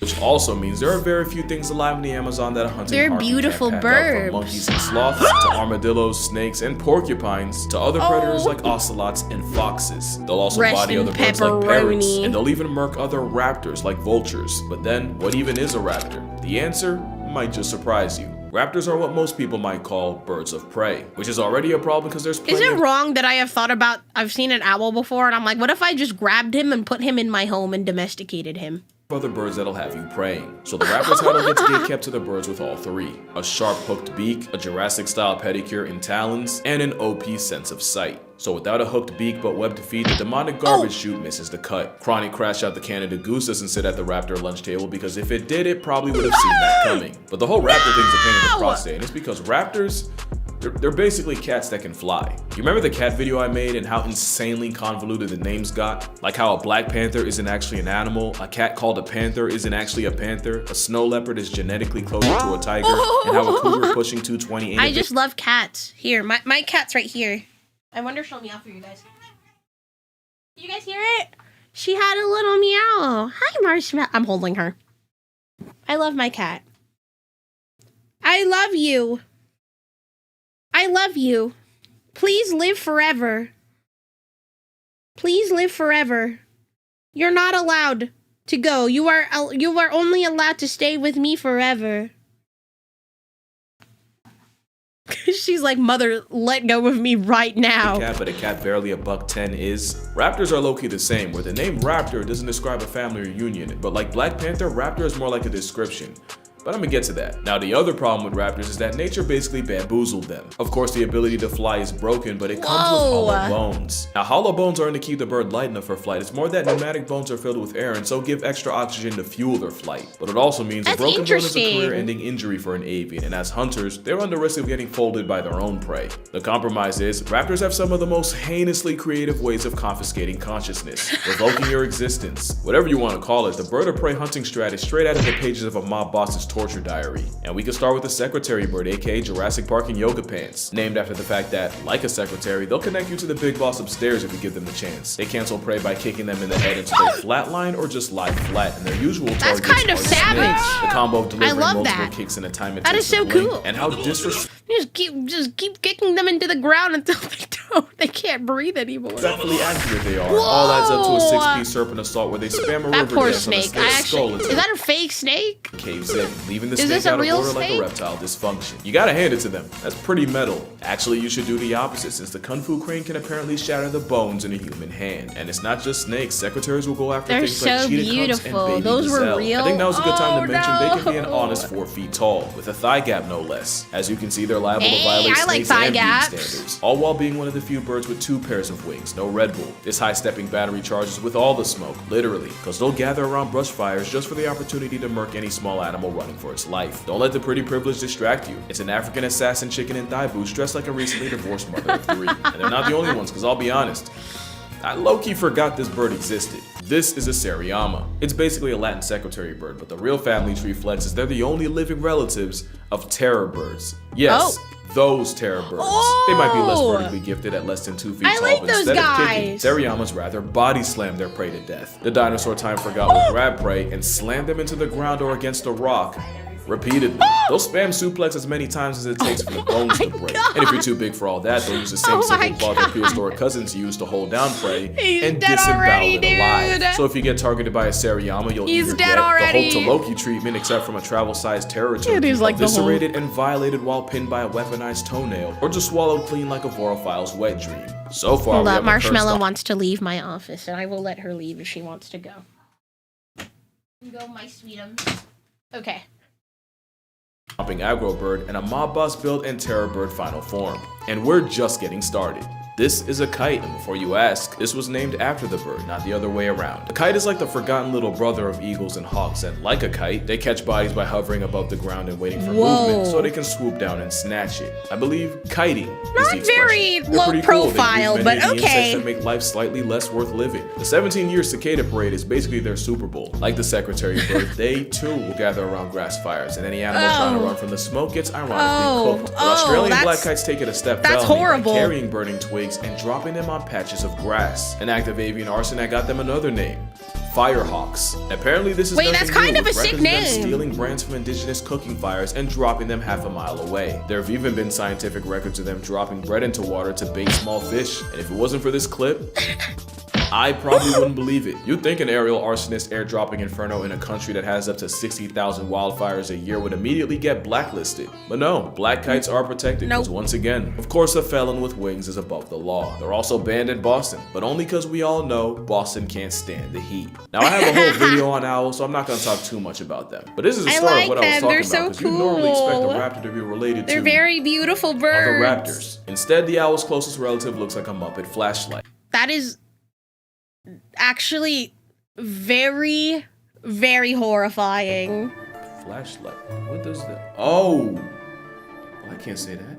Owls are predators on incognito. I don't thanks to think feathers it's a that allow them to fly flashlight. almost completely I don't silently. think that looks Again, like you a don't realize how flashlight. unsettling that is till you go to bed a family and wake up a single mother. They also have a satellite dish for a face and uneven ears, so even under a foot of snow, they can hear exactly where you're about to go. Owls are 100% the closest thing to they're cryptids really with wings, and cool. while they haven't murked people, allegedly, there's plenty of predators that do feed off unsuspecting humans, just like you, including arguably the worst predator of all.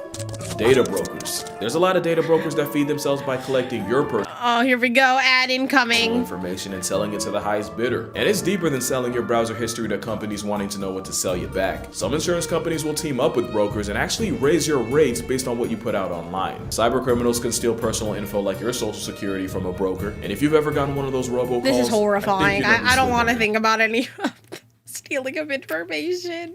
number. Yeah, the owls don't seem so bad now. Now you can email takedown requests to these sites with your info, but 1, there's just way too many and you will get overwhelmed. 2, I don't have a real job and I don't have time for that, so I know you don't. But 3, even if you run the gauntlet, in a week it won't matter because it'll probably be back up there. You're up against a predator that plots incognito.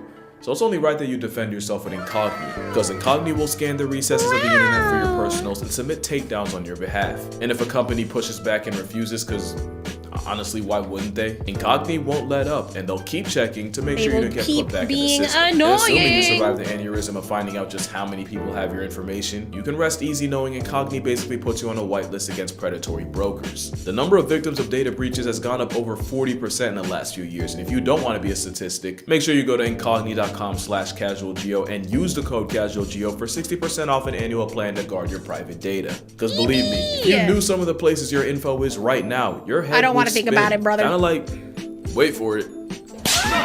Yeah, there it is. That's what it looks like to get folded by a falcon. You see, falcons are cool, but they're weaker than eagles and hawks, so instead they commit to the fastest hitting runs on Earth. I think I just like all birds. Literally, the fastest. So falcons like the peregrine will start up high and dive, that's called the stoop, and once the flying derecho hits triple-digit miles per hour, they'll ball up their feet like a fist. So yeah, they really do falcon punch their prey in the past tense. Didn't even give them time to duck. Not only that, but falcons also have a tomio tooth made specifically to snap spinal cords and send prey to the Lord like Sunday service, all while flying. The one-shot specialist has been known to snipe bald and golden eagles threatening their nest. And there was one time a snowy owl murked a falcon fledgling, so the mother falcon went and life-deprived the owl. There's a lot of ways falcons are built for speed, but the biggest flex is that they have the fastest processing speed of any animal alive. Compared to us, they see the world in slow motion. Falcons are dope, but because of them, we have to address the whole raptor thing again. Because instead of hawks, eagles, or any other bird of prey, the missile with wings is most related to parrots. I've seen a falcon super speed KO another animal in the wild before. It's crazy.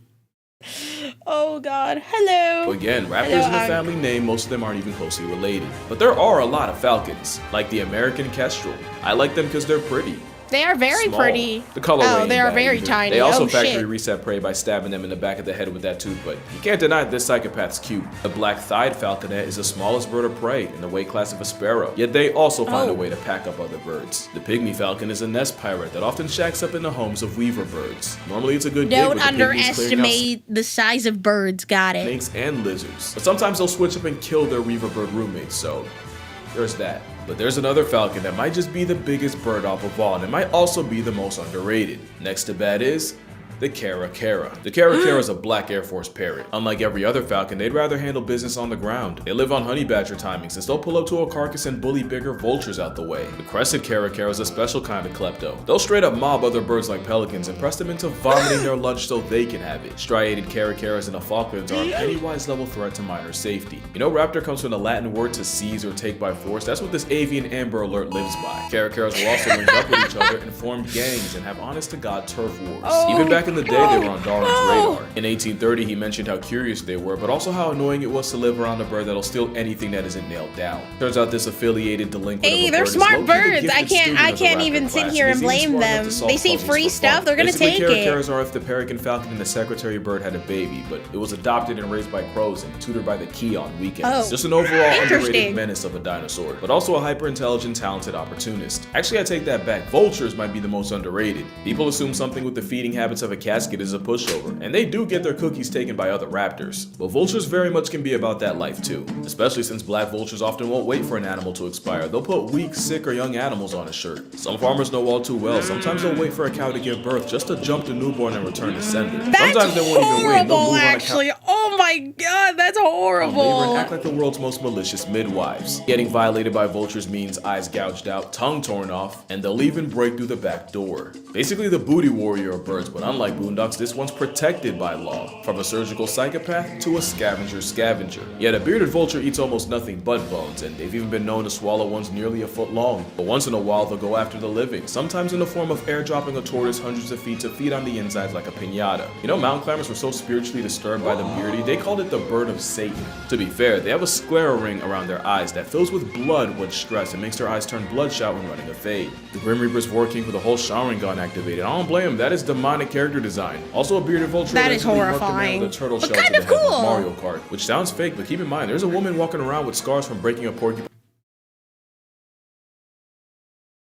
That is so unlucky.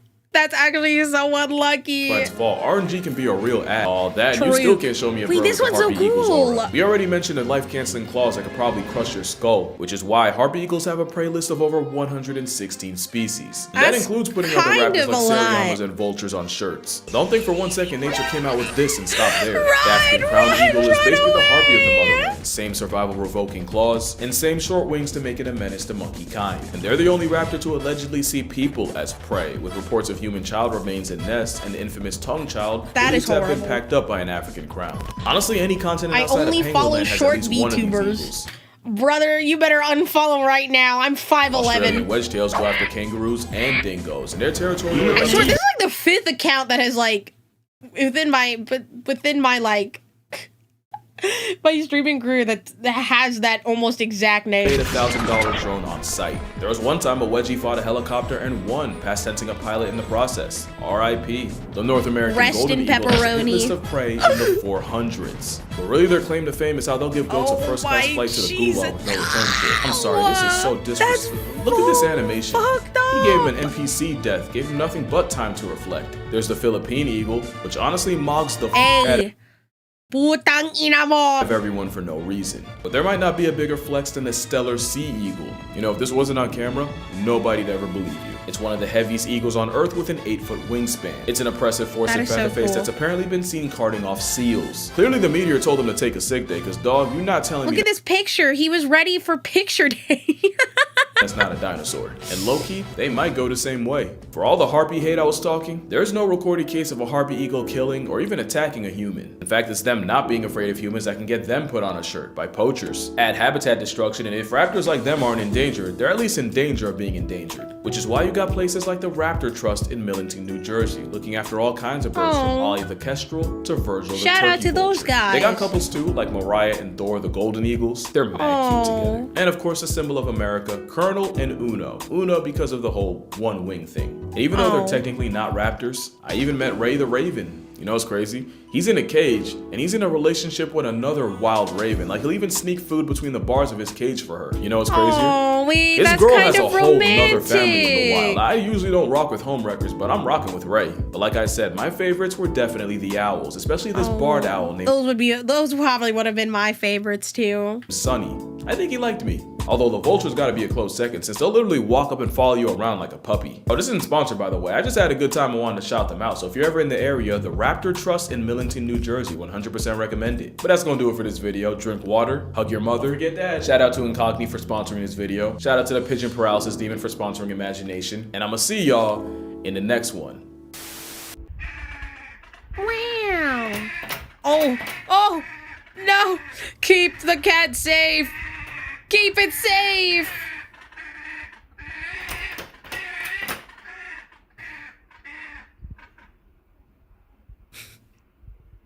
Leave him alone. Wow, fun. Fun video. Birds are fascinating. And you know what else is fascinating? Me going to lie down right now. Anyways, I will be live tomorrow around 1 p.m. to do we'll see if we can finish Pokemon Lazarus tomorrow. That's the hope. I can finish Pokemon Lazarus tomorrow. We're coming up to the end of the game, so I'm hoping it'll be we'll come up to the end. But a few reminders before you go. A lot of incoming links. If you look on the pinned chat, definitely if you please fill out the survey. They are both pinned in the chat. It's really important for me to kind of just go over with my team to see what you guys like about my content, what you don't like, so that way we can kind of do a better content plan. Also, we're coming up to almost a little bit over a week left to order my birthday merch. So yeah, please go order it now because it will not be coming back. So please go order my merch. If you haven't done so yet, there's a voice pack that is the cheapest one. It's like a 7-minute scenario. of us having a date on the beach for only $4.99. And last thing as well, I did upload a new video on my YouTube channel, so please go check it out. My main YouTube channel, not my React channel, my main YouTube channel. So please go check it out. Let me see if I can go get it really quick. It's a Pokemon TCG video, so I'd much appreciate if you guys could go check it out, or at the very least, click on the link and leave a like. I would very, very much appreciate that. I'm linking that as well in the chat. But yeah, other than that, if you haven't done so yet, go join my Discord server. That is the best way to know whenever I am live, any schedule changes and all the sorts. So please go join my Discord server. And other than that, thank you guys so much for hanging out with me today. And I will see you guys tomorrow for some Pokemon Lazarus. Alrighty. Bye guys. Sayonara.